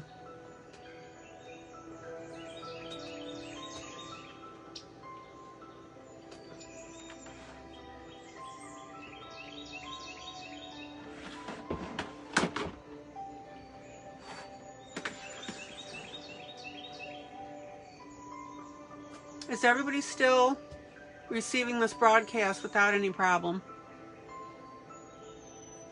Let's see what we got here.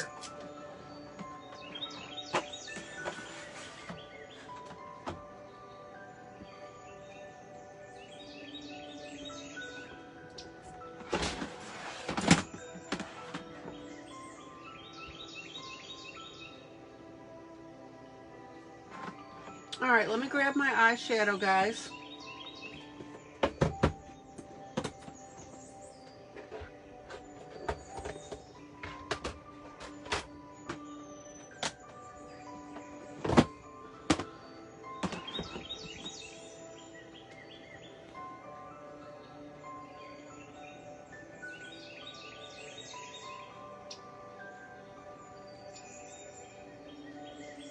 Rebecca, I'm really glad you came in tonight. We need you here. Listen, guys, if you're having a sorrowful time, I want you to come in here. That's part of what we do here.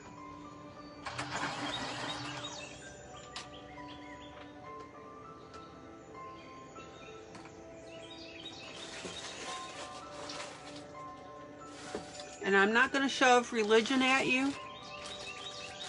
I don't ever do that, but I will pray. Your beliefs are up to you.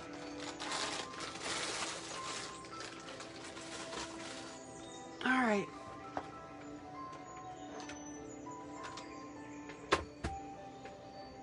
So I'm going to pull my eyeshadow kit here.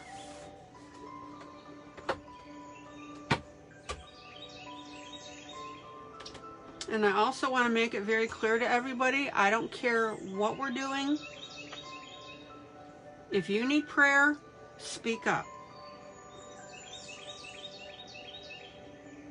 I don't want you to not speak up because you think that you're, changing the mood or busting the mood or whatever. That's not it at all.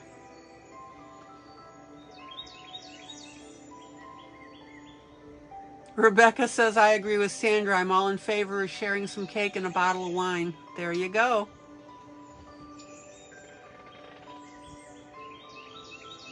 Is everybody clear about what I'm saying? That you are not interrupting if you have a prayer request.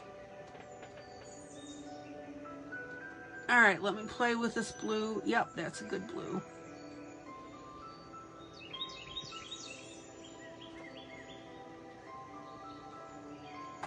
Okie dokie smoky. So I'm going to put a very light blue on this because I want to start defining this background.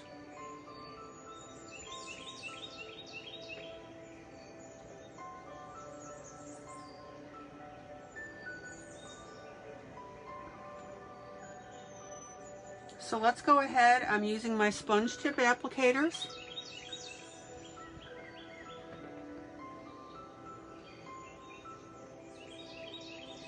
I love these applicators.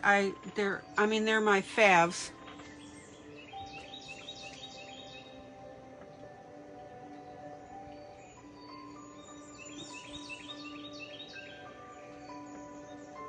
I've got a lot of control over them, and the sponge tip is absolutely perfect for holding the eyeshadow.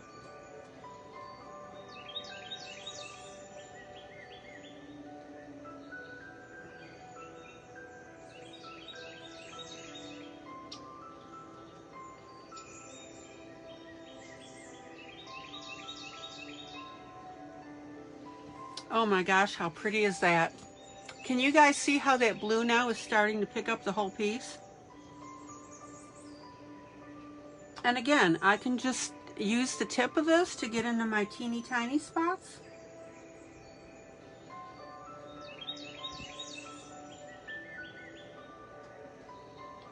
I'm using my applicator straight up and down to get into my real small spaces.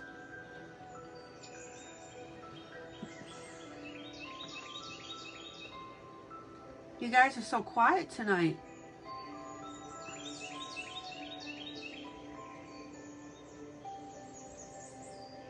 Okay.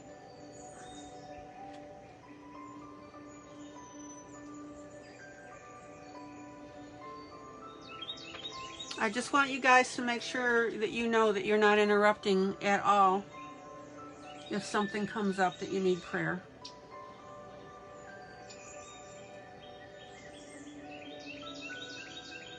Okay, so putting the blue on.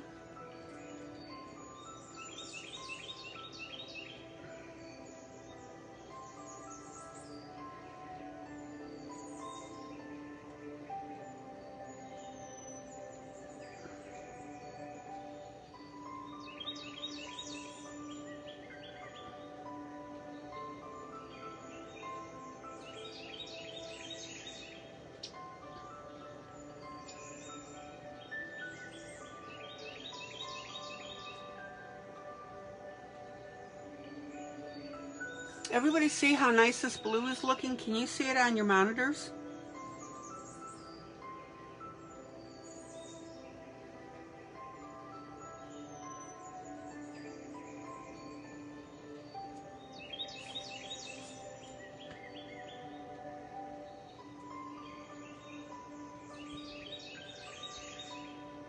And does anybody have questions about me using eyeshadow? Any of my new people? Questions about eyeshadow as background? Please do not hesitate to ask.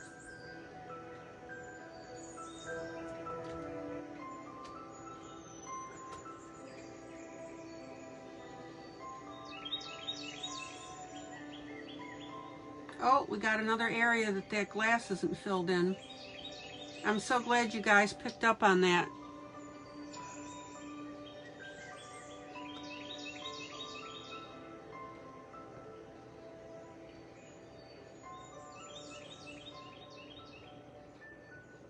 Sandy eyeshadow is absolutely wonderful for backgrounds. And these applicators are in the affiliate list as well. And I like them because they're 3 inches. I've got bigger hands and they fit my hands beautifully.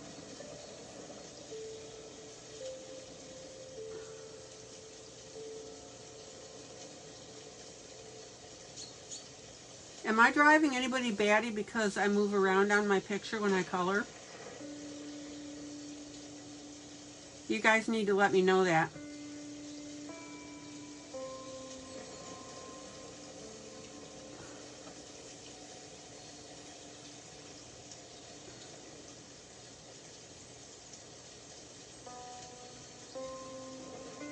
And Sandra,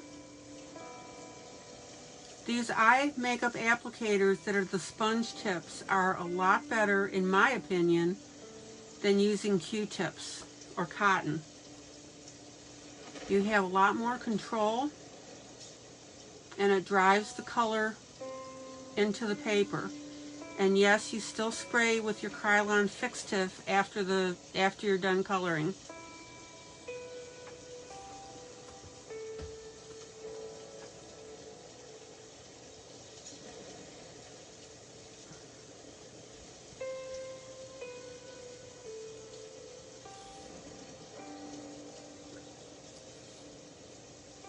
Okay, now I hope you can see how beautifully this piece is coming together now.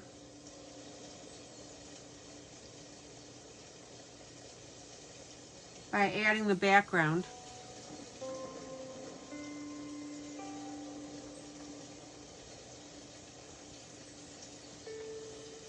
Oh, my little tip fell off. And Sandra says, Sandy, eyeshadow works the same as chalk pastels and they are much cheaper. Just go to the dollar store and pick up a cheap set. You will love it. Yes, you will.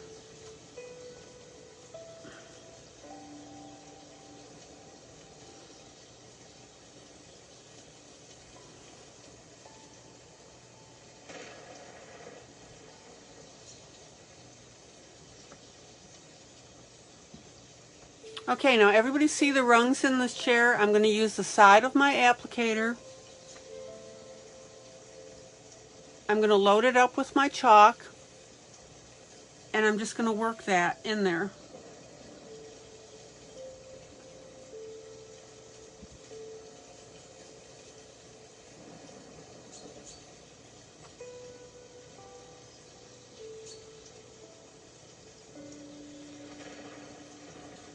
Zoom in.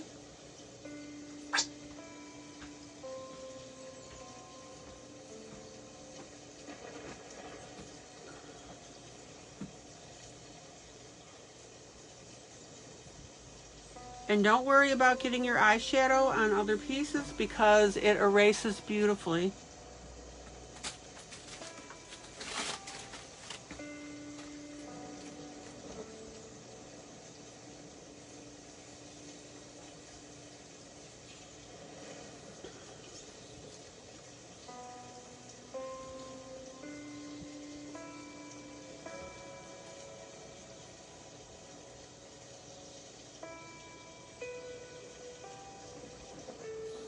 Zoom out.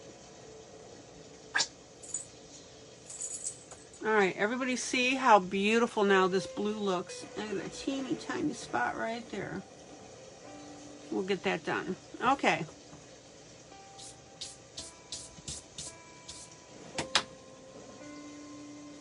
Now, when you put your eyeshadow on, you want to make sure that the color is as smooth and consistent as possible, unless you want it to have those little whitish spots in there.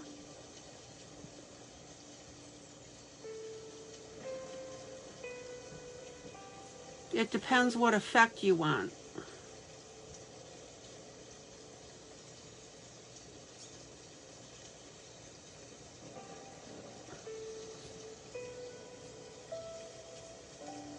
And be sure that you get into your crevices in between your images.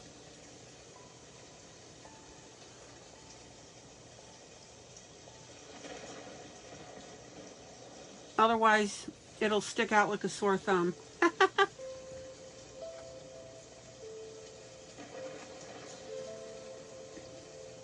Questions, comments?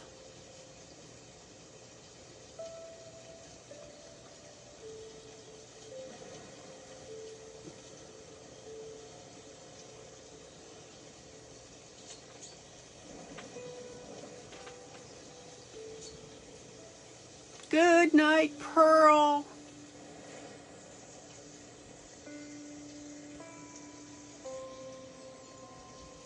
Pearly is going to night-night land.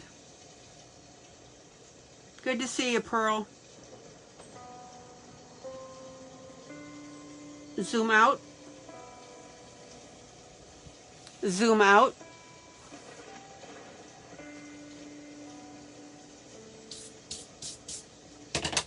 Zoom out. Okay.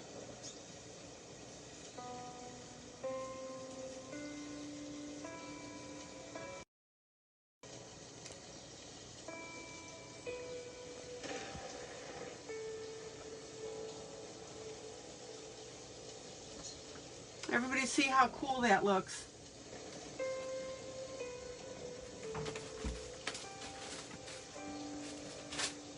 And again, guys, notice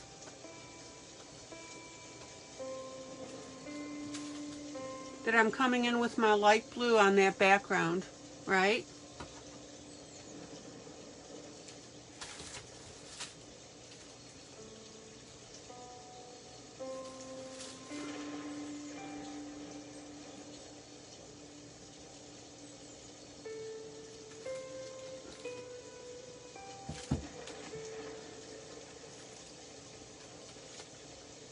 Now, guys, all I ask is for pollution reasons, when you're using your sponge tip applicators, please try to reuse them as much as you can.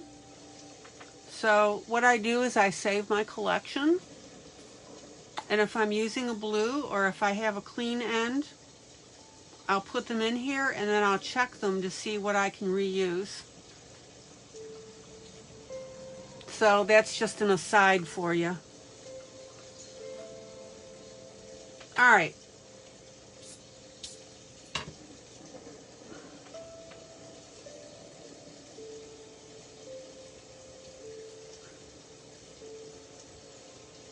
Now the neat thing is they erase well, and if you find that you skipped a spot, you can fill in with colored pencil. So you'll be in good shape with that.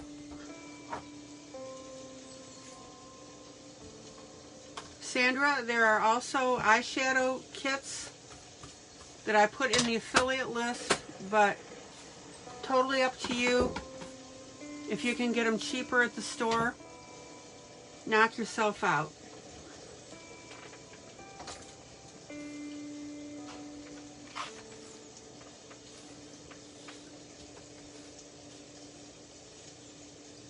Zoom in.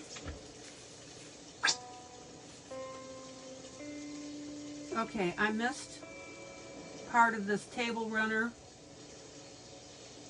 so I'm just fixing that. There we go.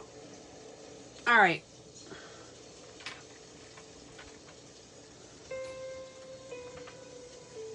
Zoom in. And then a little bit of brown here.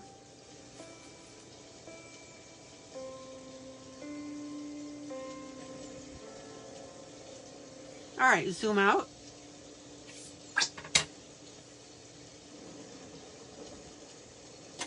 All right, let me show you how to color an apple. I'm totally not done with that sky. I just got a bee in my bonnet to do it.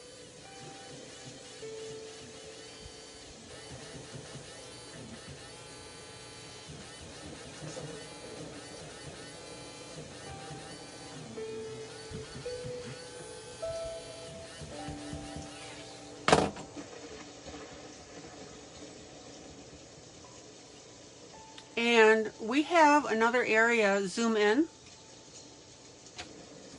Zoom in. We have another area where we didn't have the finished item behind the glass.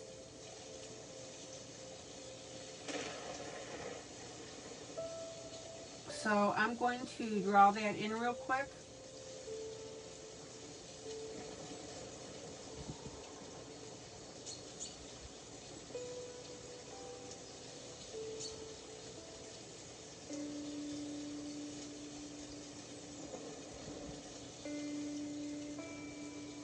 And as I've said a bazillion times before, this is why I don't want you to be afraid to draw in your books, to fix stuff. Zoom out.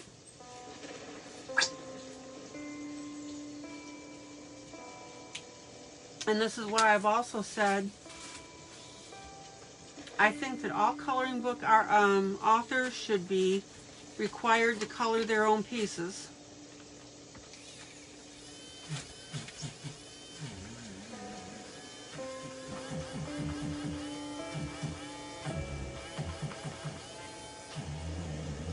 Okay, and I'm just tidying up a little bit.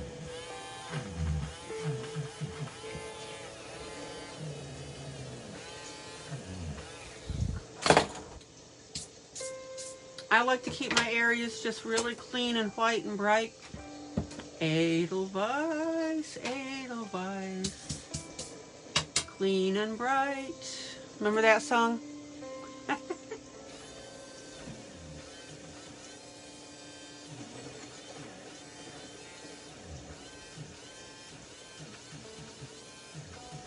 All right, let's get some apples colored here.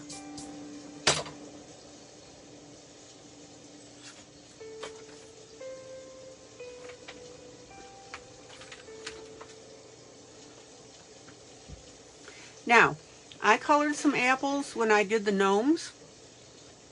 So do a search on keyword gnomes, G-N-O-M-E-S, and you will see the episode that I did that.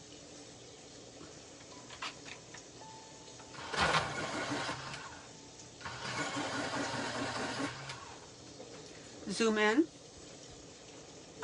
Now, these apples are not as big, but that's okay.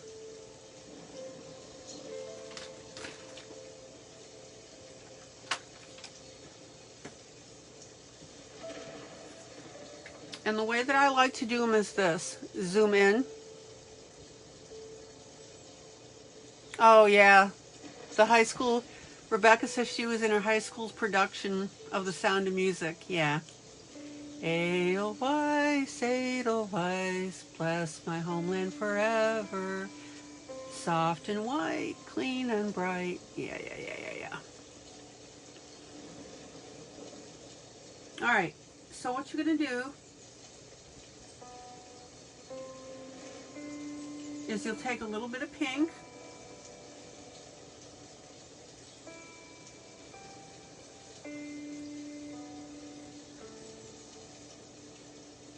and softly color your apple.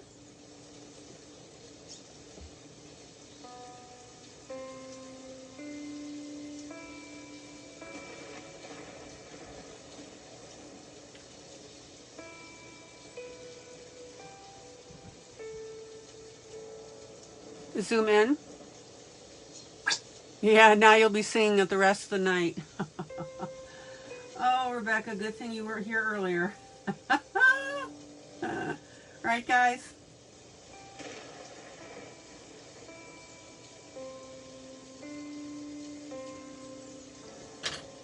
Okay, then we're going to take a blender pencil.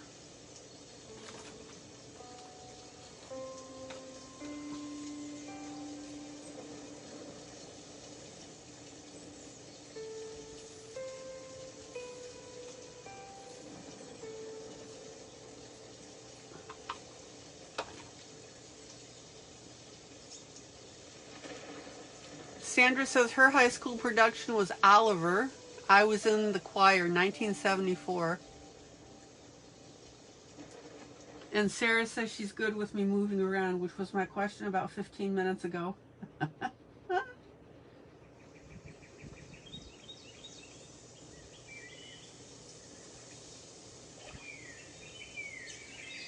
Okay, so I'm going to start with a little bit of pink.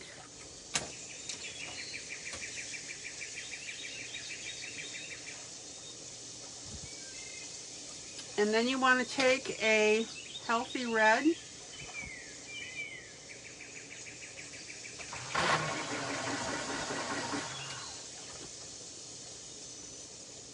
And you want to color up now.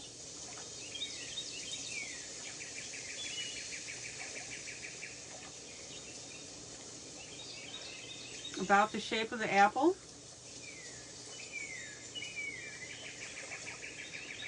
And be sure to curve, right?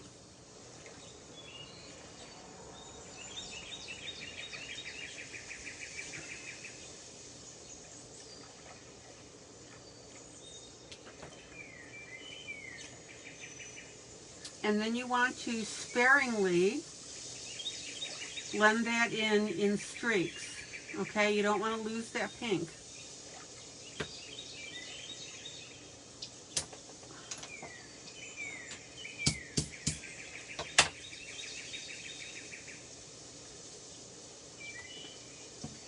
And then you want to take a gold brown near the stem. And you also want to bring that color down on top of your pink-ish red. See that? Just a little bit.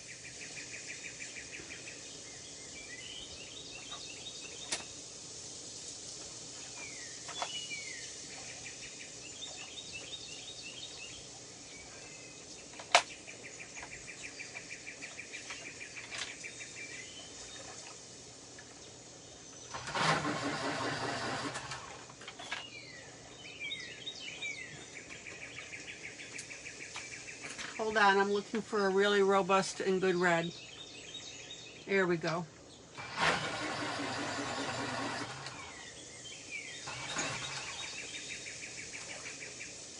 And then depending on how red you want that apple, this is where you're going to start shading it in.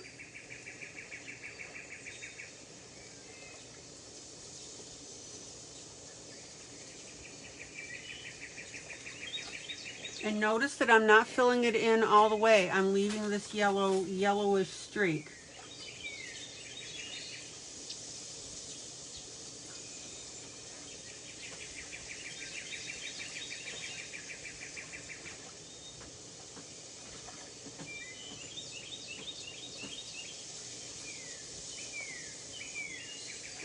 And everybody see now how that streaking is what makes the apple?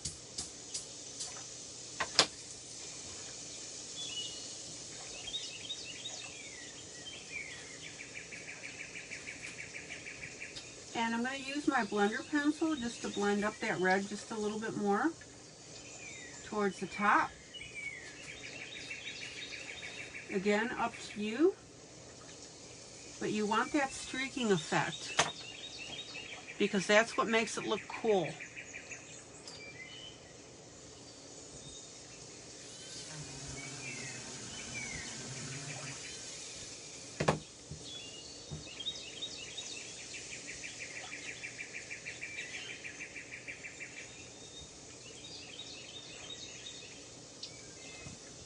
Sorry about that, I erased some of my red.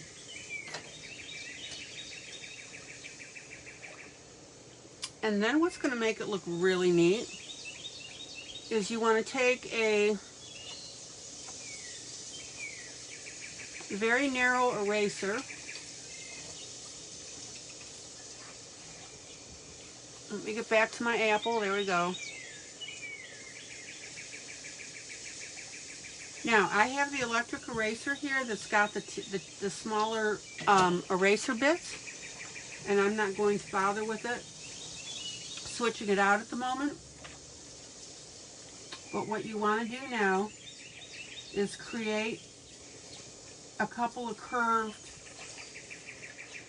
white areas. Can you guys see that?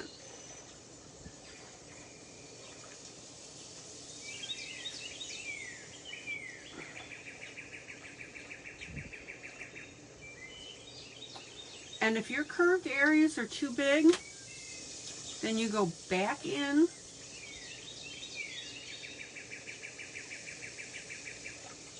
with your red and narrow that down.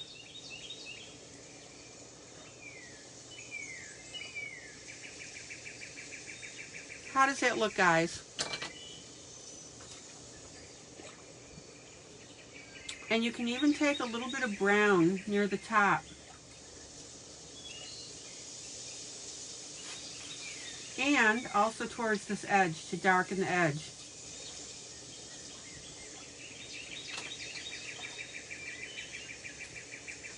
Everybody must be quiet. Or coloring there so quiet.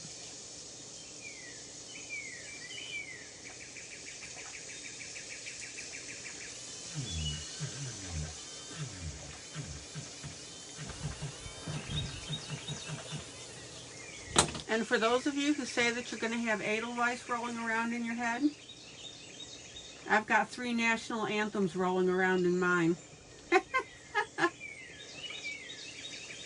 Zoom out.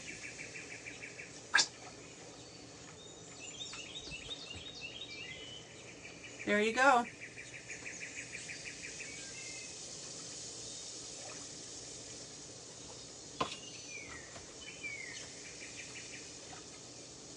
And if you really want to play with it, take a little bit of green and put it in there. Optional.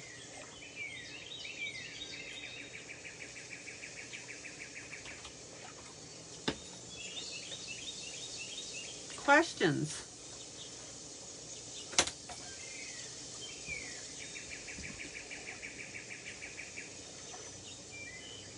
I'm just making a little gray right at the base of the stem just to make a shadow. And also, I'm going to go ahead and drop in a little bit of green on the stem. There you go. Now, you can vary your reds, of course.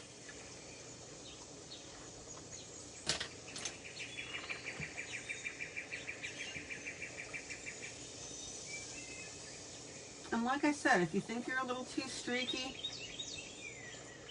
just adjust it.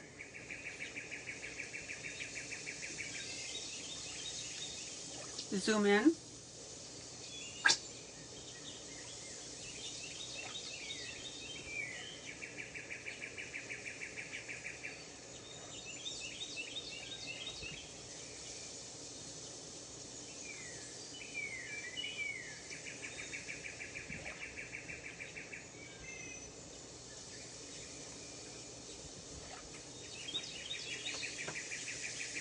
Now, there are a bazillion types of apples, so it's kind of hard to go wrong with coloring them. Here I'm going to put in some yellow, and let that yellow and red mix together. Look how cool that looks.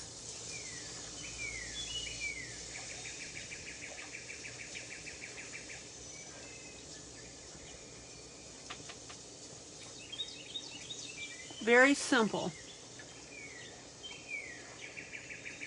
And the trick is you want your brown and your yellow near the top.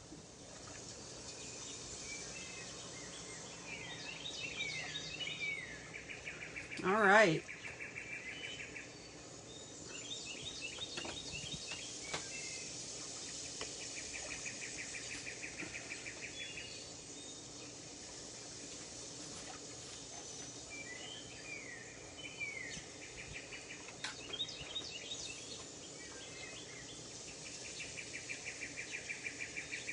Let me play with a couple of reds here. Oop, that's purple. Well, ooh, put that away over there.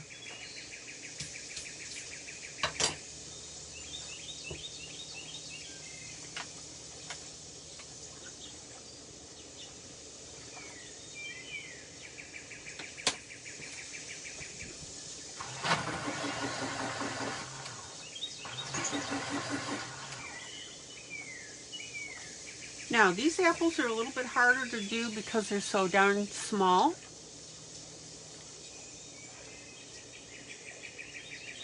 Okay, so we don't know which way this one's facing. We'll assume this way.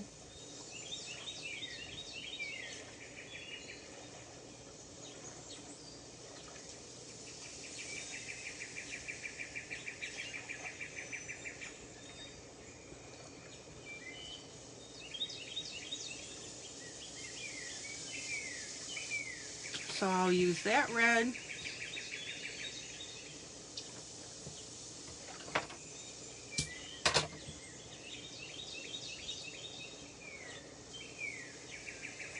Some more yellow. And on top of the red. That will make another color itself. Now, the trick to doing this, guys, is you want to make sure that you don't have too many of the same colors together.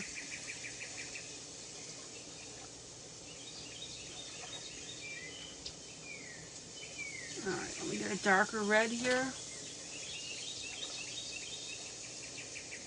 And if you want a darker red, you take brown and put it on top of your red. There you go.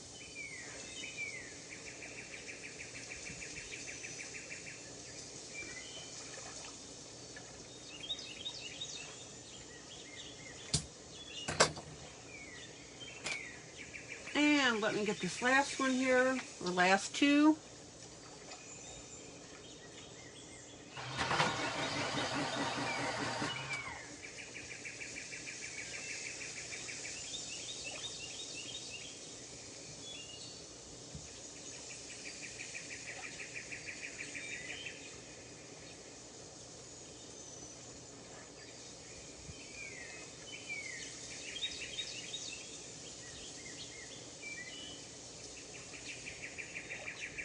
Now, if you want to carry your red up a little further into your yellow, hey, fine as well.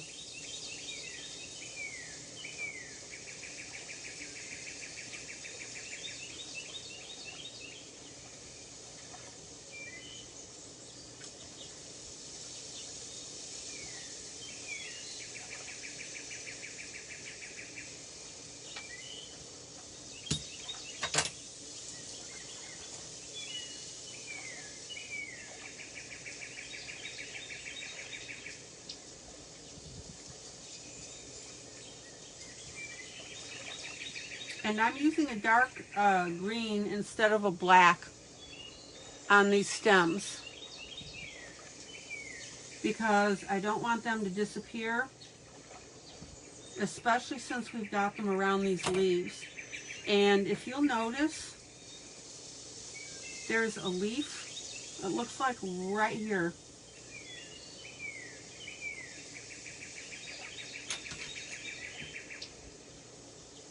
And if you also noticed, I missed the other side of the apple. So we'll go ahead and catch that.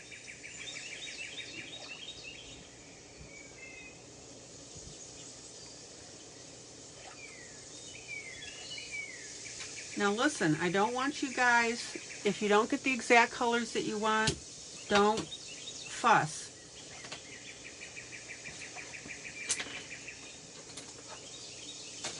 Again, we've got so many colors here.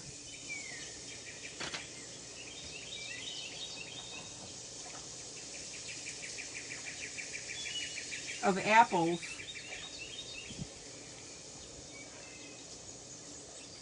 And I really don't think anybody's going to say, hey, you know, you made that the wrong color for XYZ brand of apple.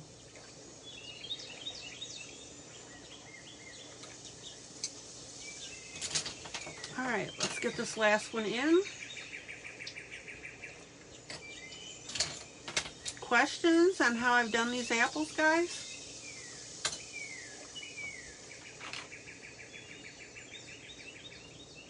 And more importantly, do you feel that you can do this? The top one could pass for a peach. Okay.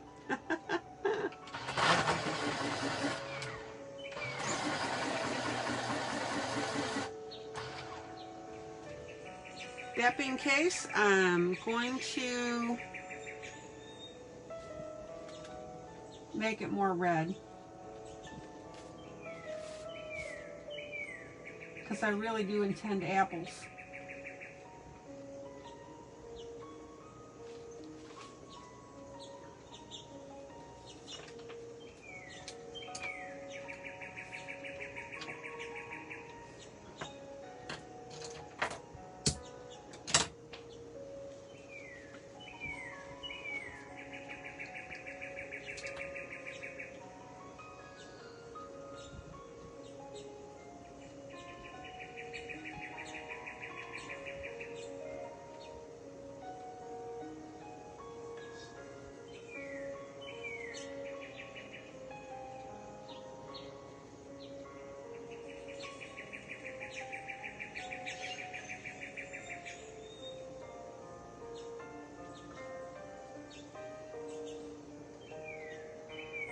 Now, one of the things that you can do also, which makes them look cool, is you can go ahead and put in little dots. Because you know how on apples sometimes you see your little dots? There you go. Doesn't that look cool?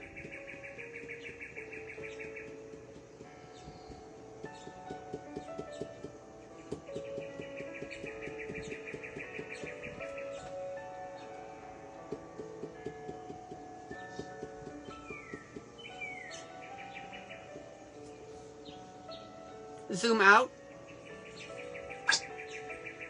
What do you think?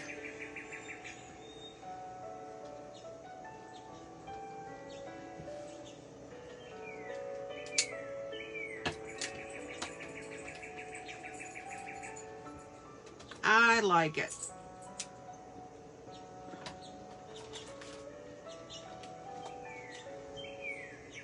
All right, who just came in? Sherry?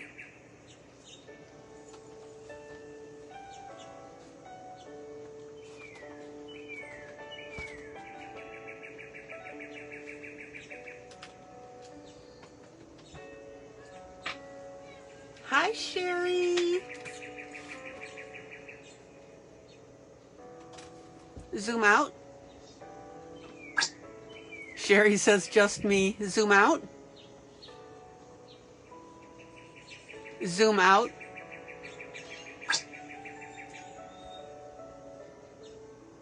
What do you mean just me? Love you, Sherry.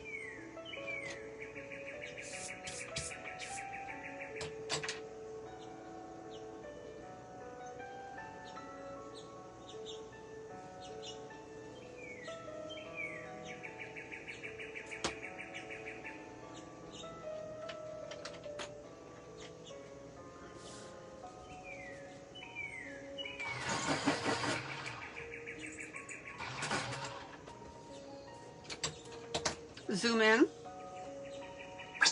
Now, we've got a lot of browns and oranges. Zoom in. So I am going to make my basket an aqua blue.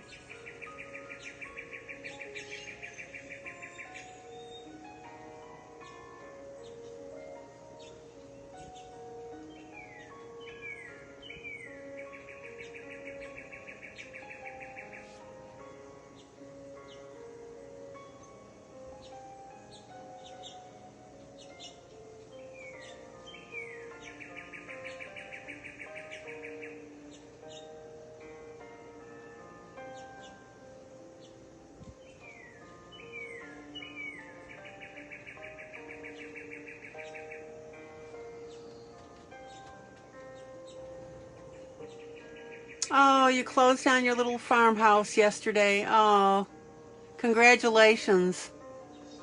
Are you excited?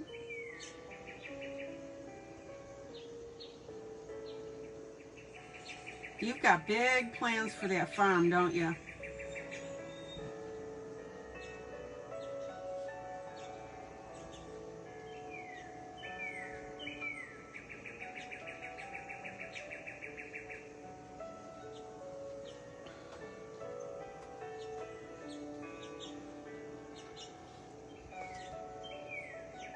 Yeah, she's moving to Georgia. And they're planning on having some other family members come in as well and build on the property.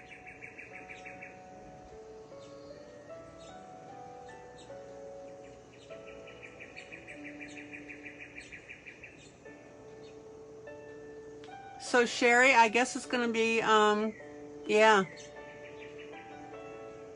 it'll be a compound.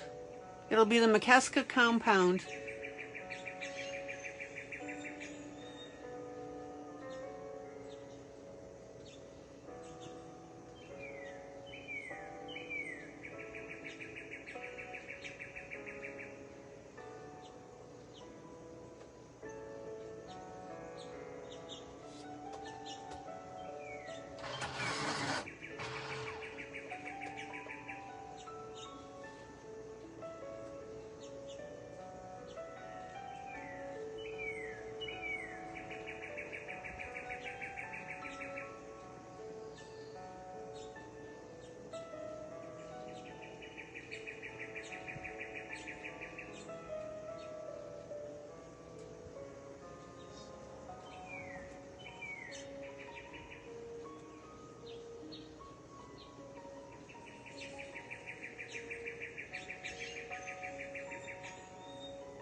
So Sherry says they'll be living in the big house with your daughter and your 3 grandsons until you get your little house built. Yay.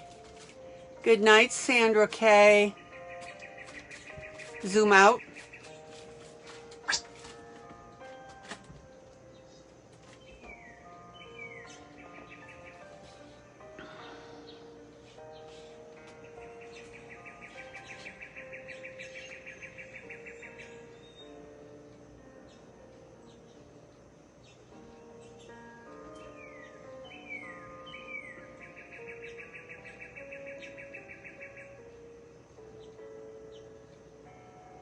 Now, if you remember, I added these extra lines here to make the basket weave. Zoom in.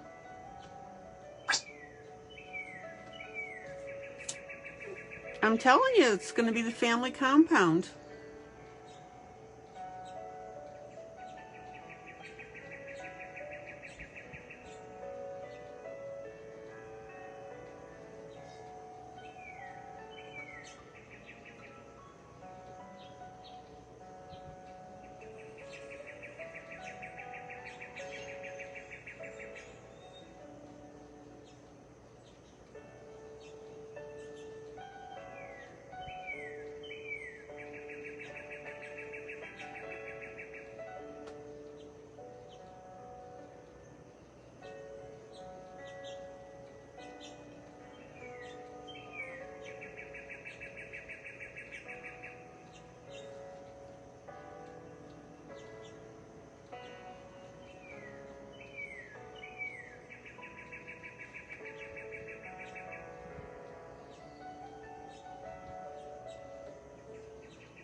Oh, the girls tell you they want to have a sign made for their daddy for the place. Oh, how neat is that?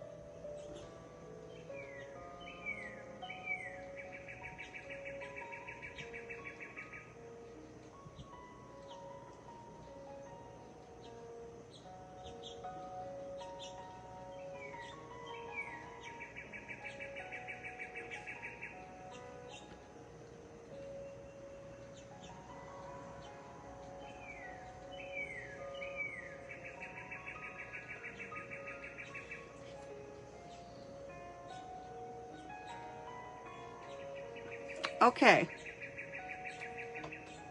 so here's the weave that I have.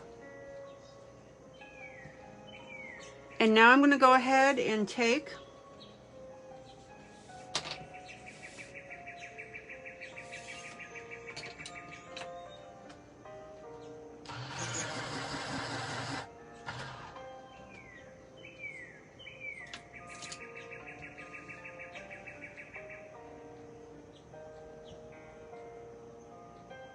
a light brown pencil and put it in between my blue.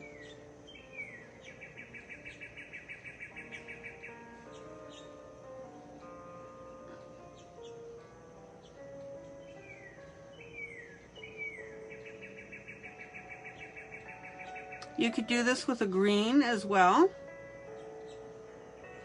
Whatever strikes your fancy, guys. But again, we're back to what? Coloring with the details.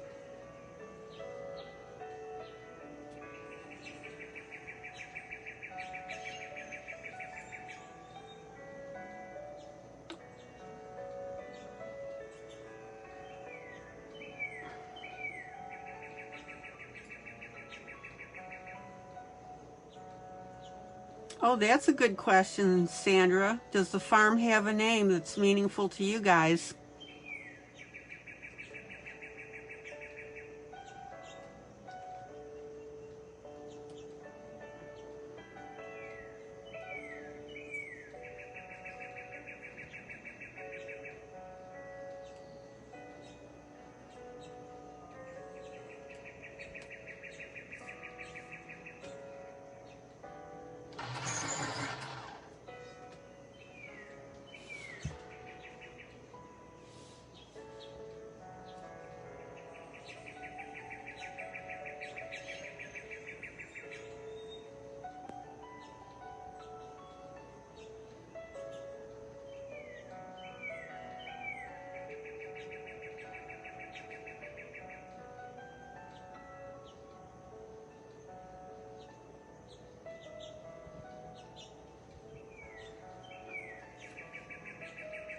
Okay, so we've got a different looking basket here.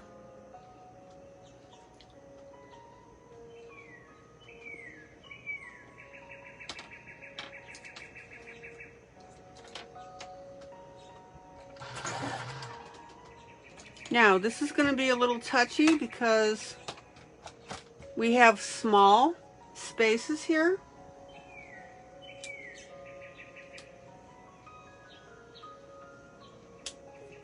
But I'm going to take a very dark blue when I find it.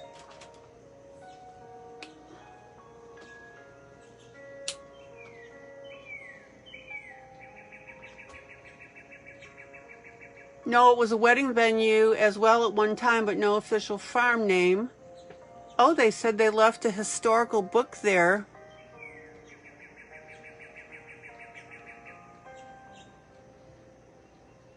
About the old church it was built around. How neat is that?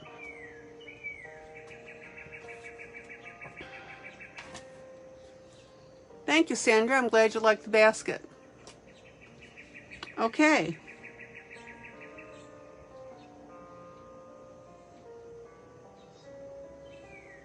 And what I'm going to do now is I'm going to shade underneath the line just a little bit where I put my blue. And what I want you to see is how cool that basket handle's gonna look.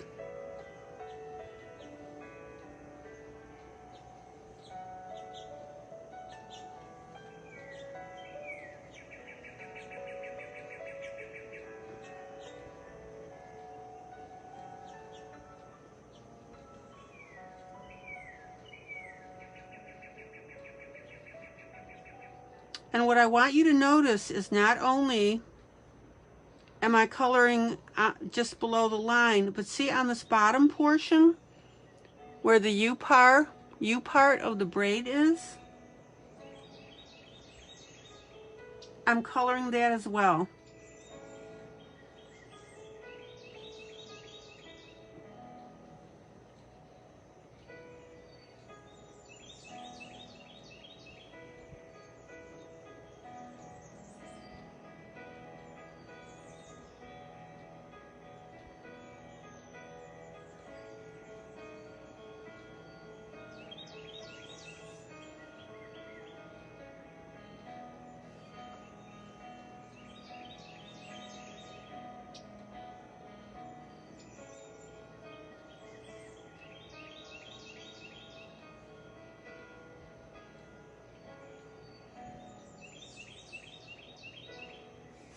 So notice the two blues now that are enhancing this handle.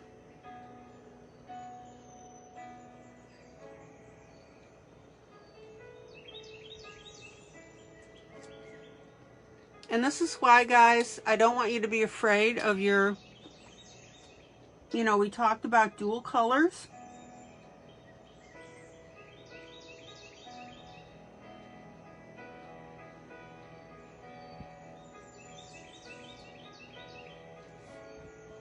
Zoom out. Yeah, it does give you the depth. Everybody see that? And if you have any questions, let me know.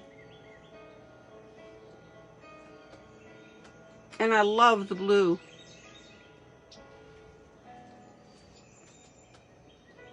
All right, now this is going to get a little dicey because we've got like teeny tiny areas. But I'm also going to add just a little bit of blue.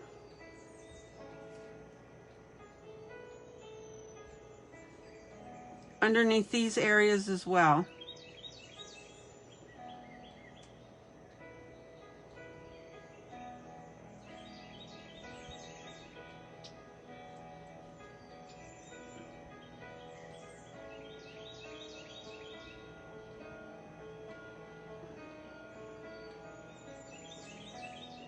And around the corner, okay?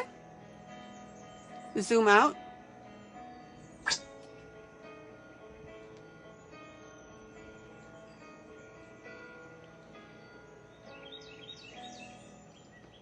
And then one last thing after I take a quick drink of water.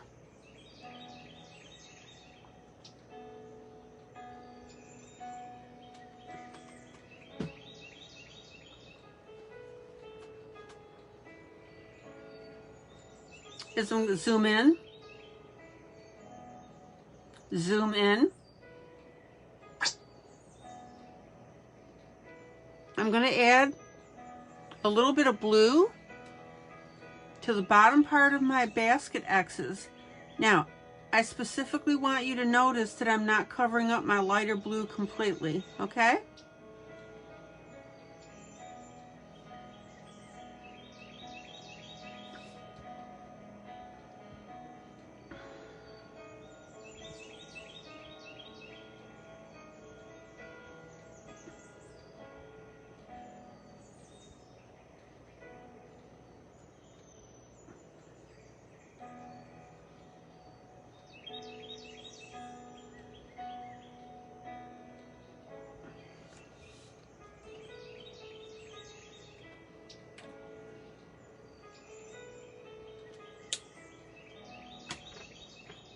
And then I'm going to take a blender pencil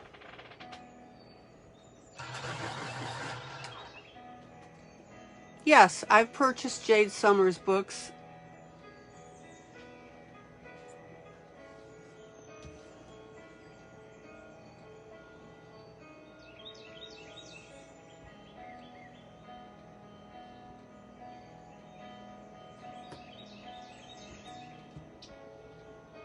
And now I'm going through and I'm very carefully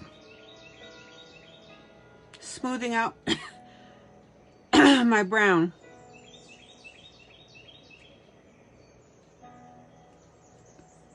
It only takes 2 seconds,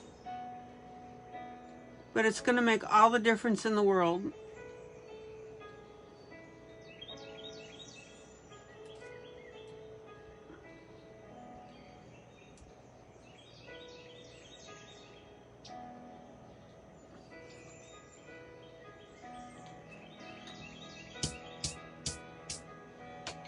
I like them. Yeah, Jade Summers has different topics of stuff.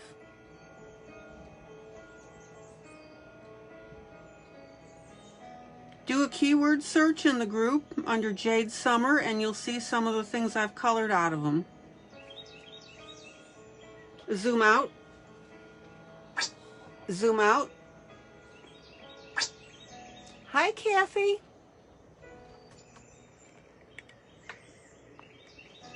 All right.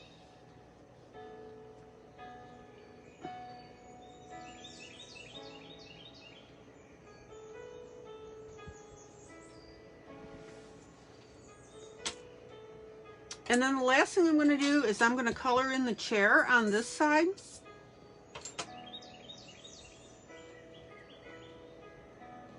And that way we'll have that defined as well.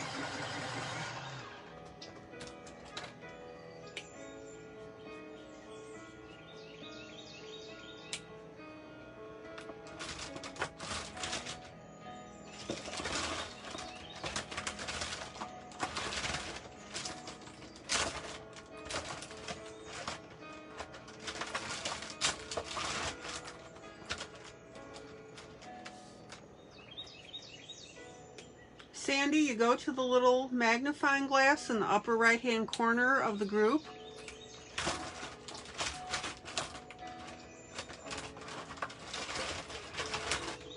And click on that and then type in Jade Summer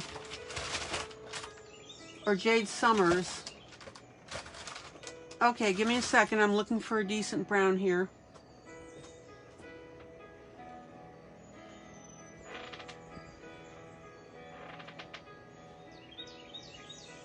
All right, let's get this chair colored so we can define what we're looking at.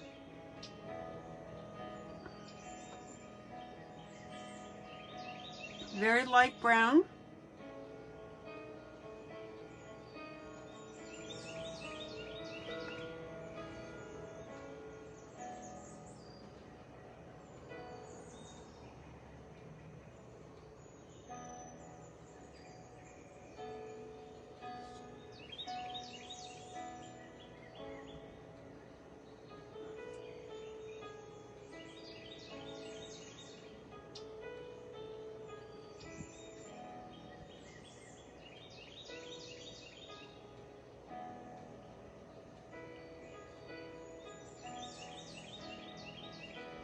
And guys, this is what I'm saying is if you have trouble defining an area, like where this, zoom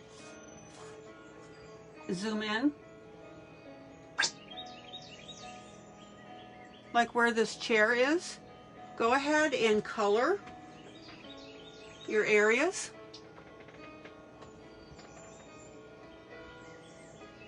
To help you.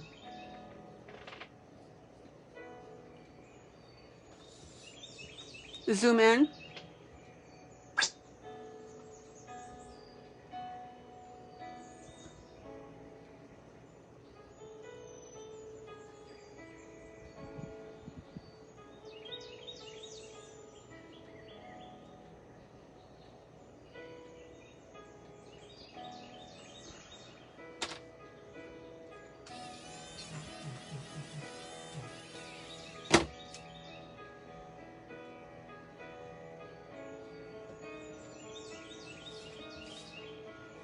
Zoom out.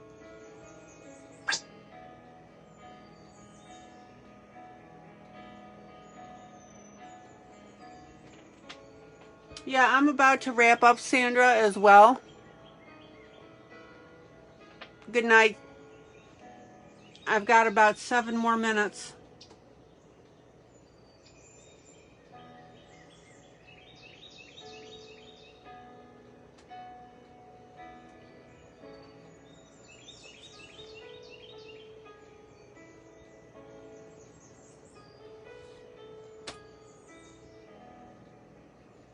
And again, guys, if you wanted to, you of course could have done this chair on the right hand side a lot sooner if that helped you place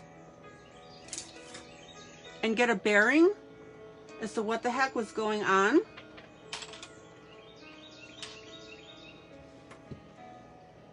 So let me go ahead and blend this in.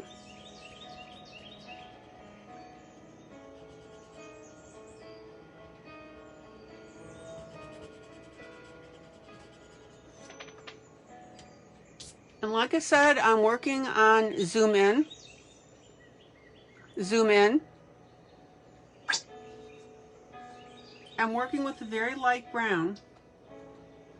Now, I want to show you something on this one spot. So I accidentally got my green marker where that chair is, right? So what you do is you take a dark brown and you cover that boo-boo up with shading. So I'm coloring right over it with brown. And that'll pretty much fix it.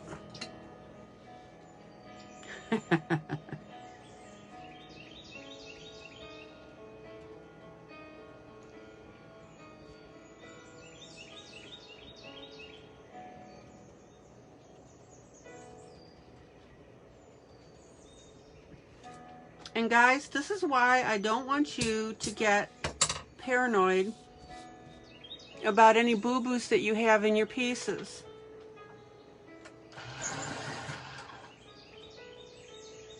Honestly, my recommendation is don't say anything.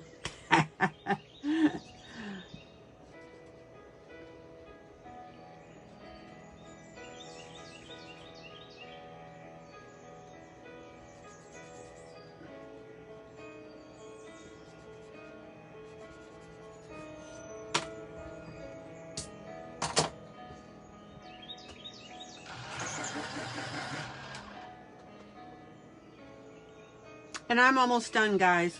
Bear with me. So, different brown now.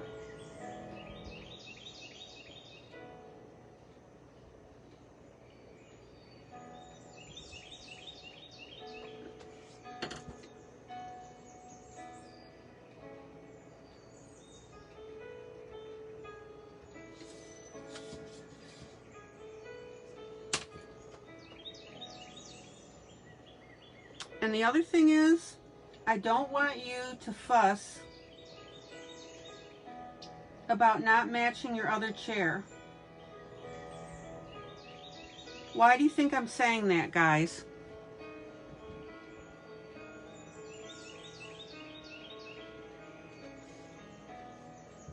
All right, so we've got our green boo-boo covered up here.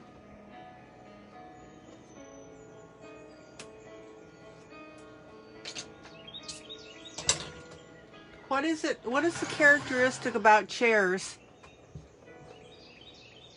that it's not an issue? Somebody tell me that.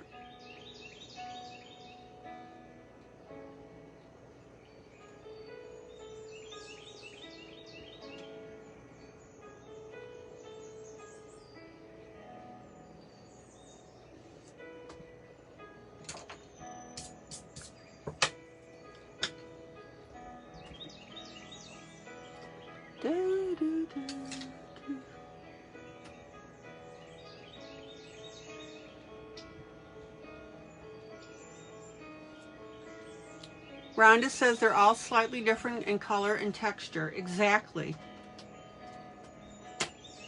So if you're going to get paranoid about your pieces not looking the same, you're wasting your emotional effort. Right?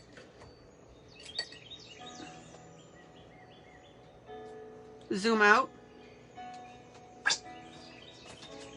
And, as Sherry says, light and texture make it appear different. Thank you, Sherry.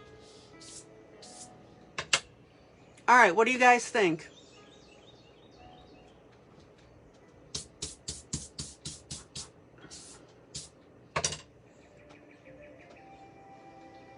zoom out.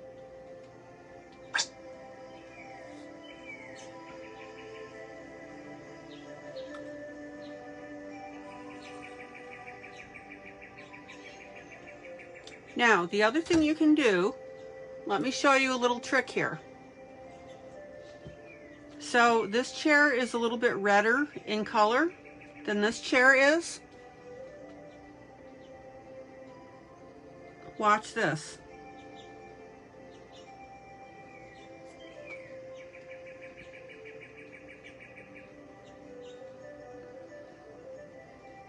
So the brown that I used in that other chair, I'm going to go ahead and add to this one. Does that make sense, guys?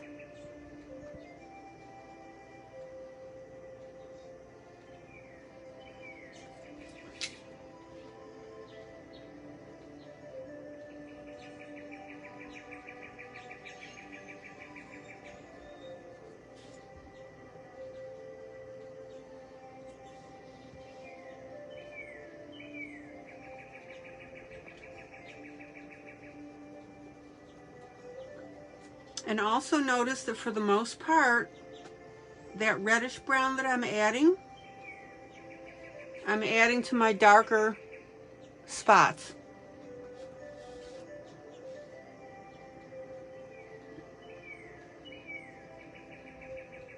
So again, I say to you, when you're coloring, treat it as a beautiful painting that you're working on. Fuss over it.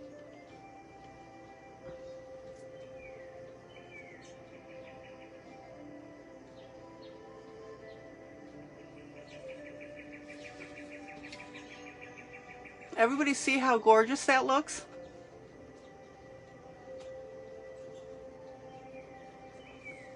And now I want you to look at the two chairs here. They complement each other beautifully.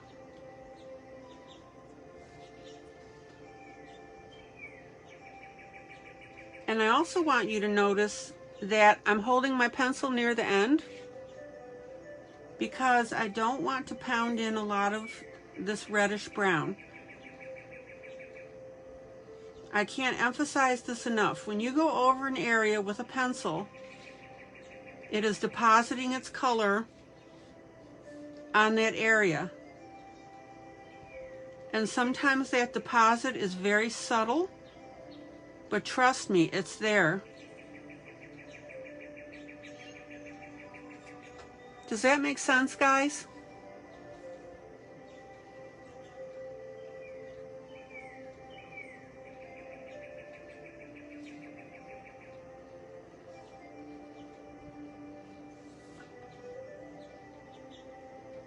And look how beautiful that looks now.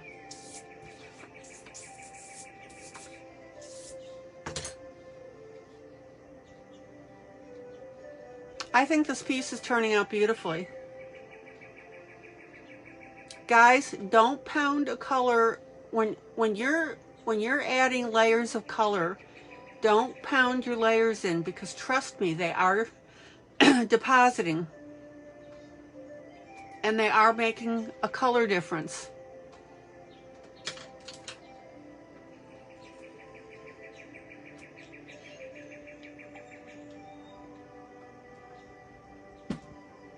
So if you push your colors to the point,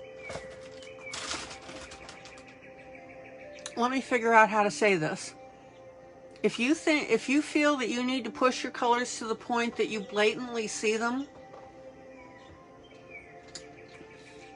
that's not necessarily the case.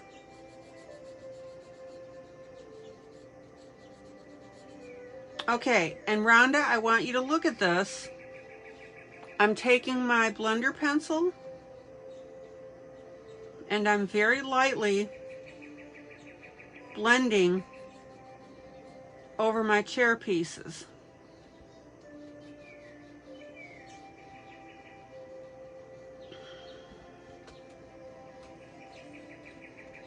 And that's making this look like smooth wood.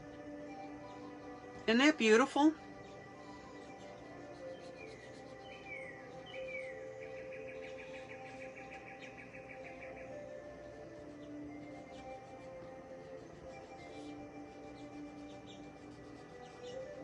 And again, when you blend, don't pound your blender pencil into the piece. Oh, that looks good.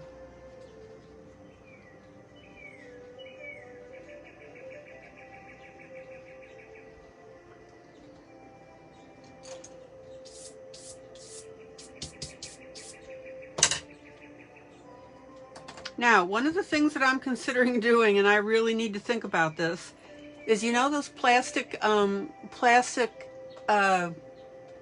picnic tables that you can get? This reminds me of that because of the thick legs.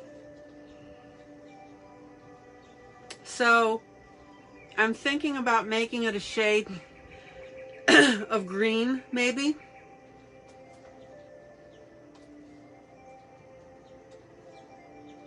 Charlene, welcome. Welcome, Charlene.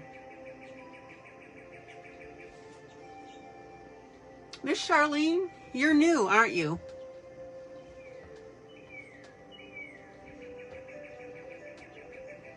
And good for you. I see on your profile ring there that you got your vaccine. I did too.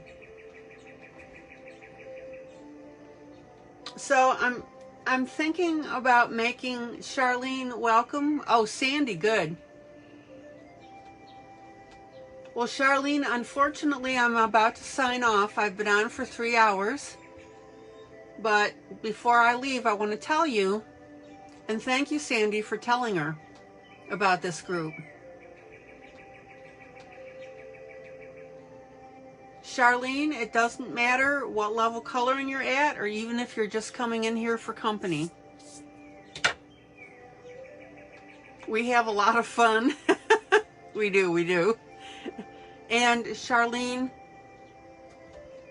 every broadcast that I do, such as this one, goes to video in Facebook. So it is saved. And you can always go back and watch whatever night you missed if you like. Now, if you want to get a taste of this group, you really want to watch tonight's video, especially the first quarter of it, and you'll see what I mean.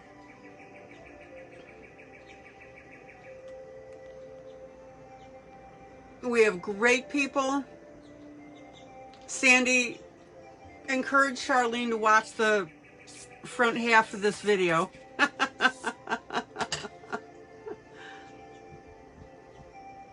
But Charlene, absolutely welcome. Now, Charlene, do you color? Do you adult color? Tell me about that. Or are you here just basically for the company?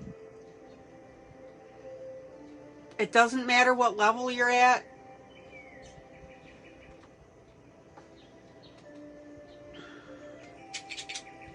And I would, oh, and you paint. Oh, cool. Yeah, Sherry, you really missed something good. You need to watch the first quarter of this. You'll get it.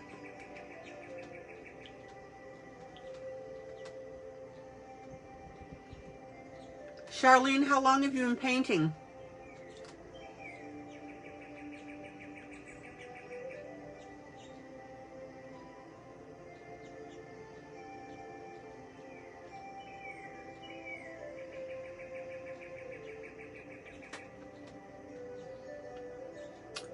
Charlene, it will be in the group. As soon as I quit, as soon as I end tonight's broadcast, about 20 years, is that all? And Charlene, how long have you been doing adult coloring?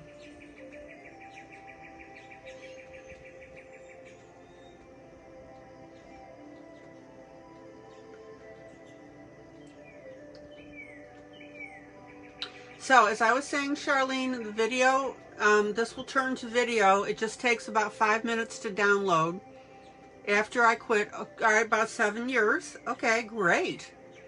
Feel free to post your pieces, by the way, and just be sure, please, that you list author and the title of the book.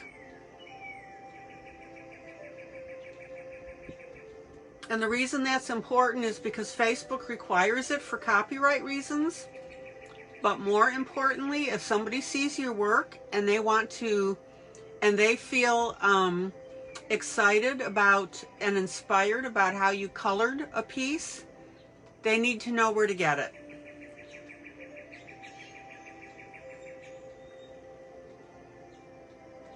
And Charlene, where are you from, please?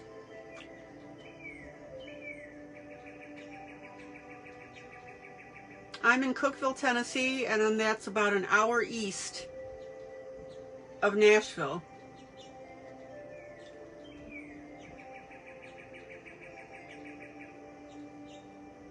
Oh, Syracuse, New York. I'm from the Buffalo, New York area. I have a master's degree in adult education. And combined with my coloring, I enjoy interacting with people. And Charlene, this group is for people for coloring or for company. If people want to join and just watch and listen to us banter and chat and laugh and have fun, they are absolutely welcome to do that.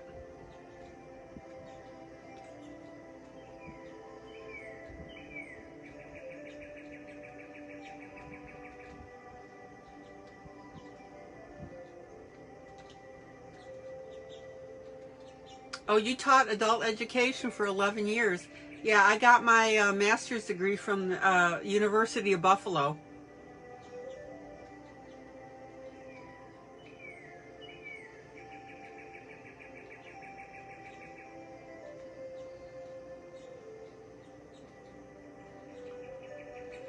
So my group tells me that they love my style. Oh, Sunny at Oswego. Cool beans. All right. High five, Charlene. Cool.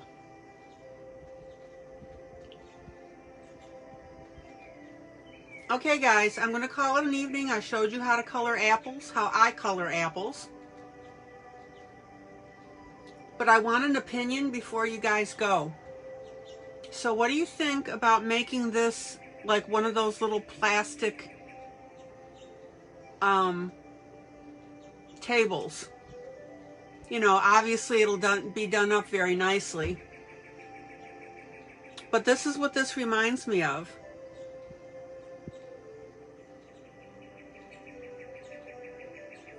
Zoom in.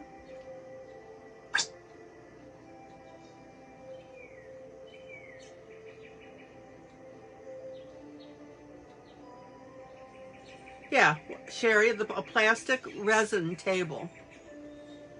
Exactly. Lime green, says Rhonda.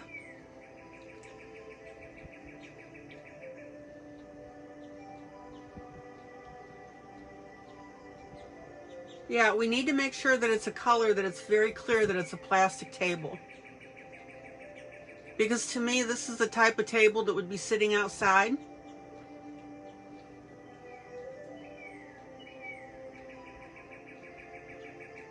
And we could have fun with that.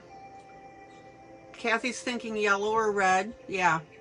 Now, Charlene, one of the things I like to do, and this is one of the reasons why they call me the Queen of Custom Coloring, is I like to add extra doodads to my pages.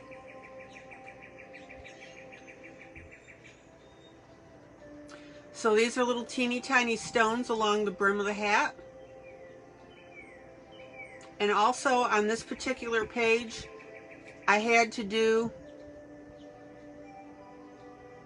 oh, Rhonda thinks yellow would be great.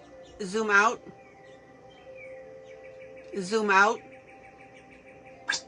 I had to add a lot of extra lines to complete parts of the image that the author didn't. And so I always encourage my members to do that.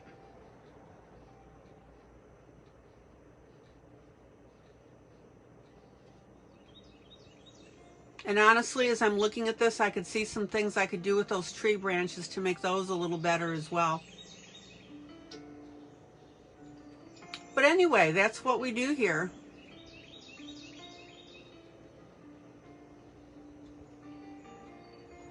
I'm really thinking about lime green, guys.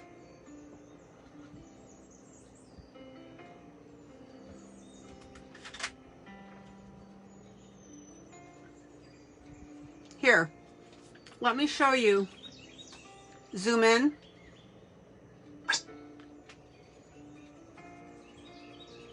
Like that. What do you think of that color, guys? Zoom in. Do you like it?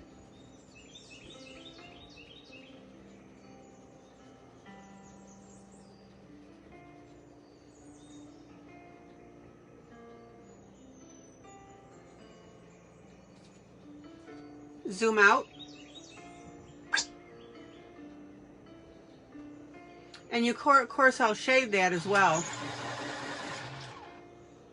So guys, what do you think of the color lime green to do that table?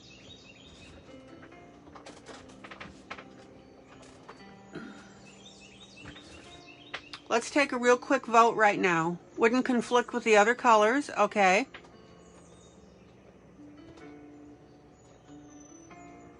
All right. Let me do this. I'm going to go ahead and,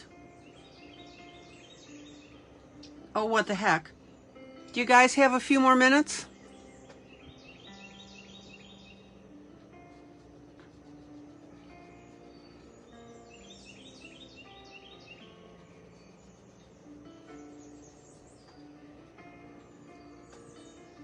And Charlene, this is how we roll. We have a lot of fun in this group.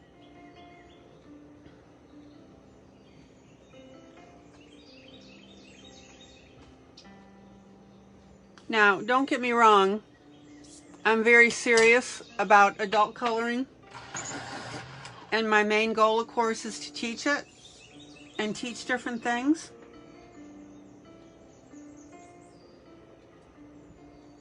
But we have a lot of fun doing it.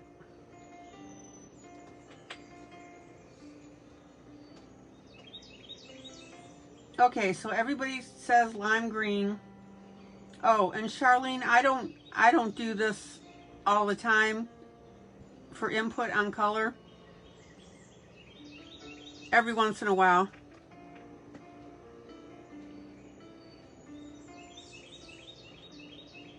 This is what I do.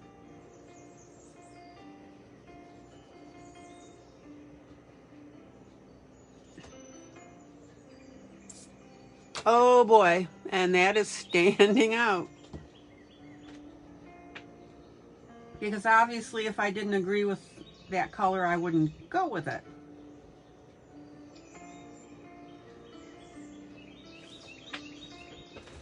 Okay.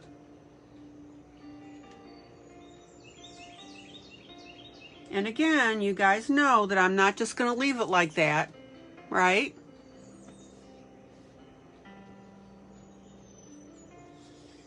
All right, now let's make sure that I get everything here.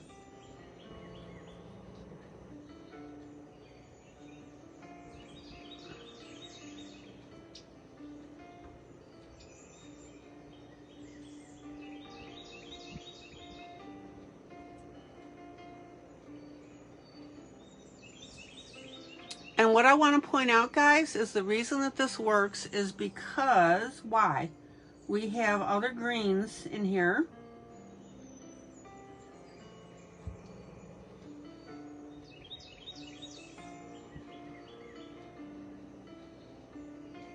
And the other nice thing about this particular green is it doesn't take away from our bottles. All right, so let me do the rest of this real quick. And again, by no means would I leave it like this, you know that.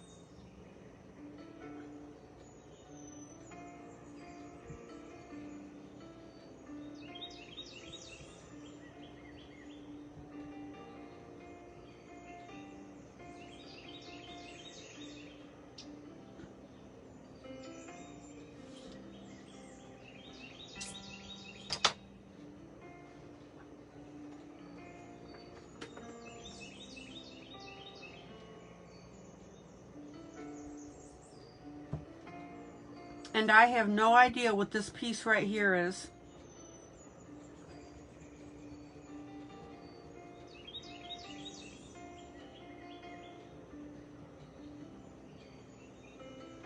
Somebody needs to tell me what they think it is.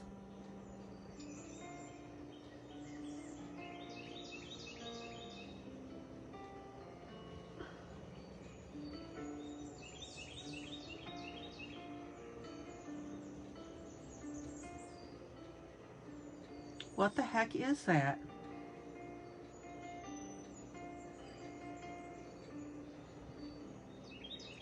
Anybody have any ideas what that is?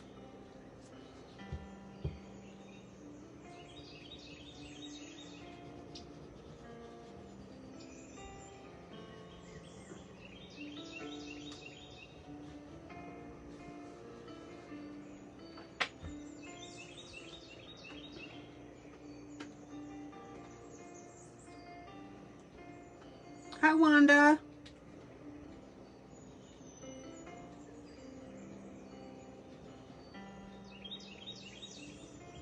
Wanda, I'm actually just finishing up. We were discussing this picnic table.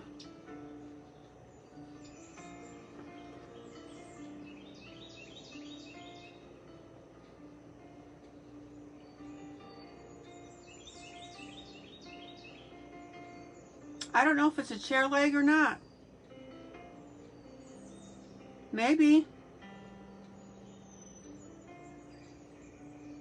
If it is, it looks weird.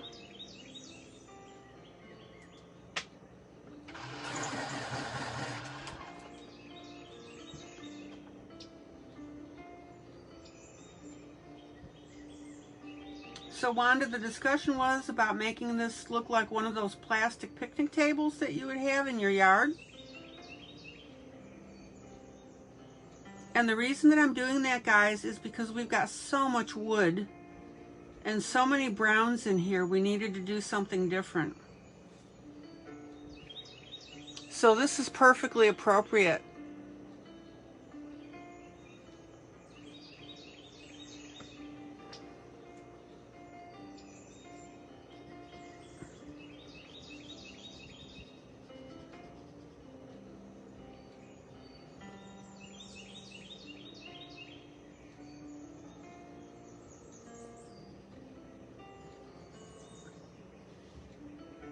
So the vote was lime green.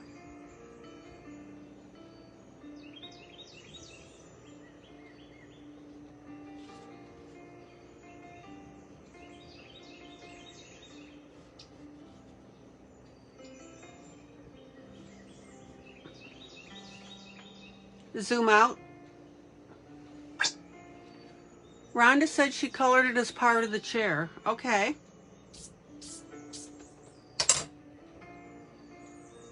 Well,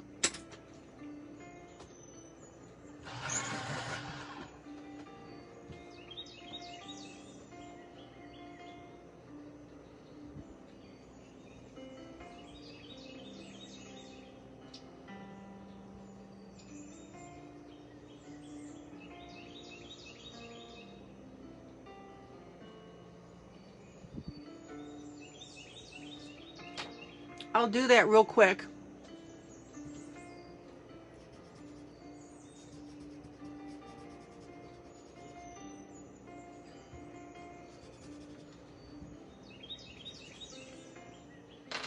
It works.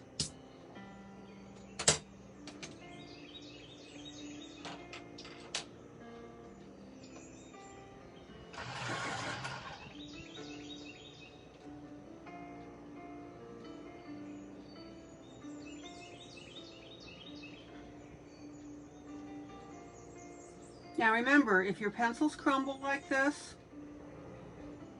don't worry about it. Just keep coloring and brush away your crumblies. Zoom out. There you go. Oh my.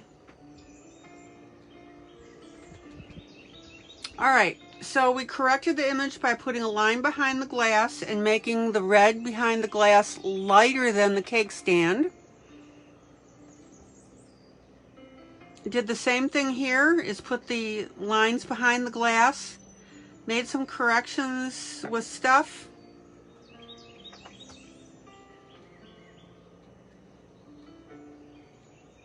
I think we're in really good shape.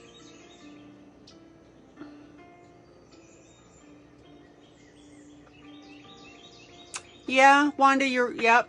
Wanda's saying if you could use some of that lime green in the blanket, that would balance it some, maybe as highlights.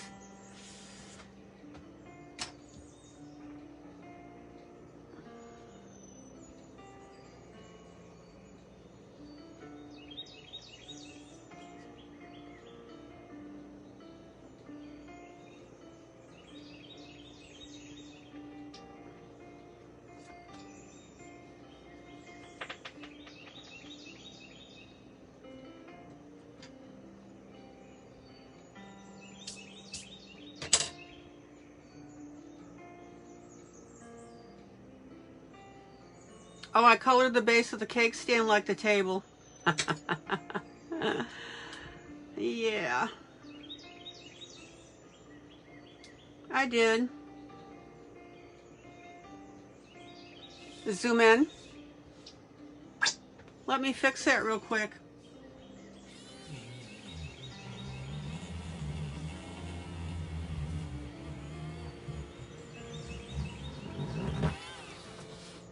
Guess what, guys? Lime green erases very easily.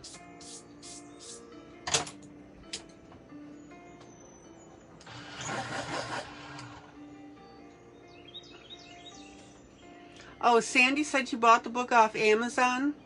It was $2. Good night, Kathy. I promise you, as soon as I put the color in on this cake base, I will be stopping the broadcast. I said that 20 minutes ago, didn't I?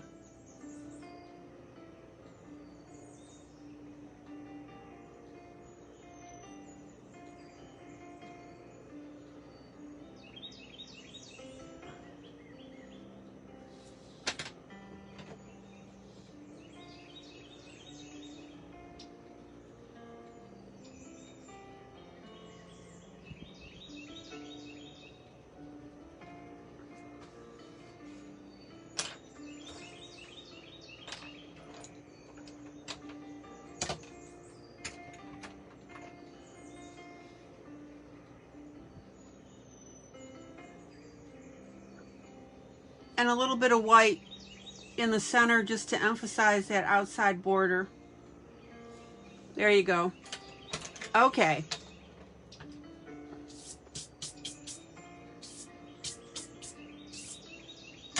Thank you, Wanda, for catching that. Zoom out. I made it blue, Rhonda, to match this area up here. Okay, guys, we're good to go. I hope you've been getting a kick out of doing this. And if you came in late, like I said, you really need to watch the beginning of this particular episode. We had a good time. And you learned how to color apples. And I will finish with the highlighting in the blanket later on. Wanda, how come you were so late? This is late for you.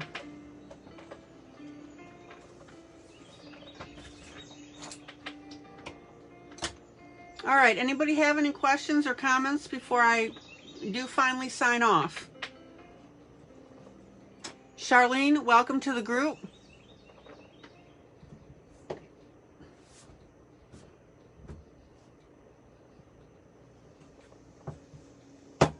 We have fun.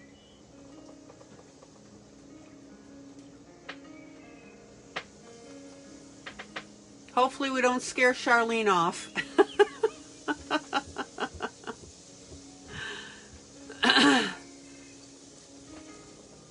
Oh, show the other picture? Okay, hold on.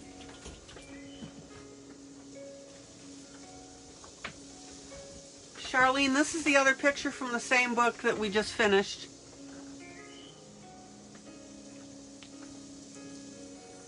Zoom out.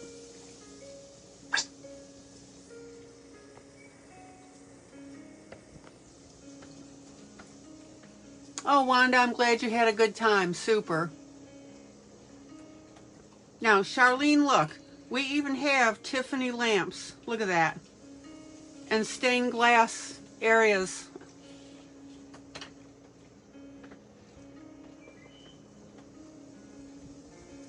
And these are little silk flowers that I added to go into the pot that was here, the little planter. Oh, you did watch this today. Oh, well, that's good. I hope you liked it. Okay, guys. I really am going to sign off now. Nature calls.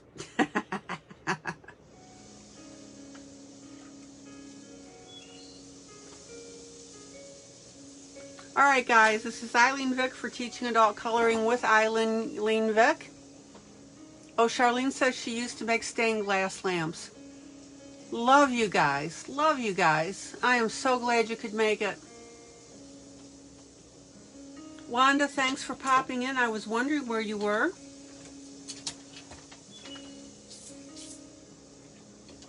We had a good time.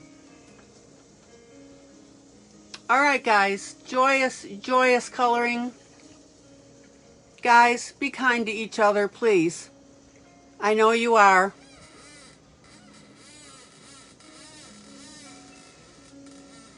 And yes, we have a bright green picnic table now.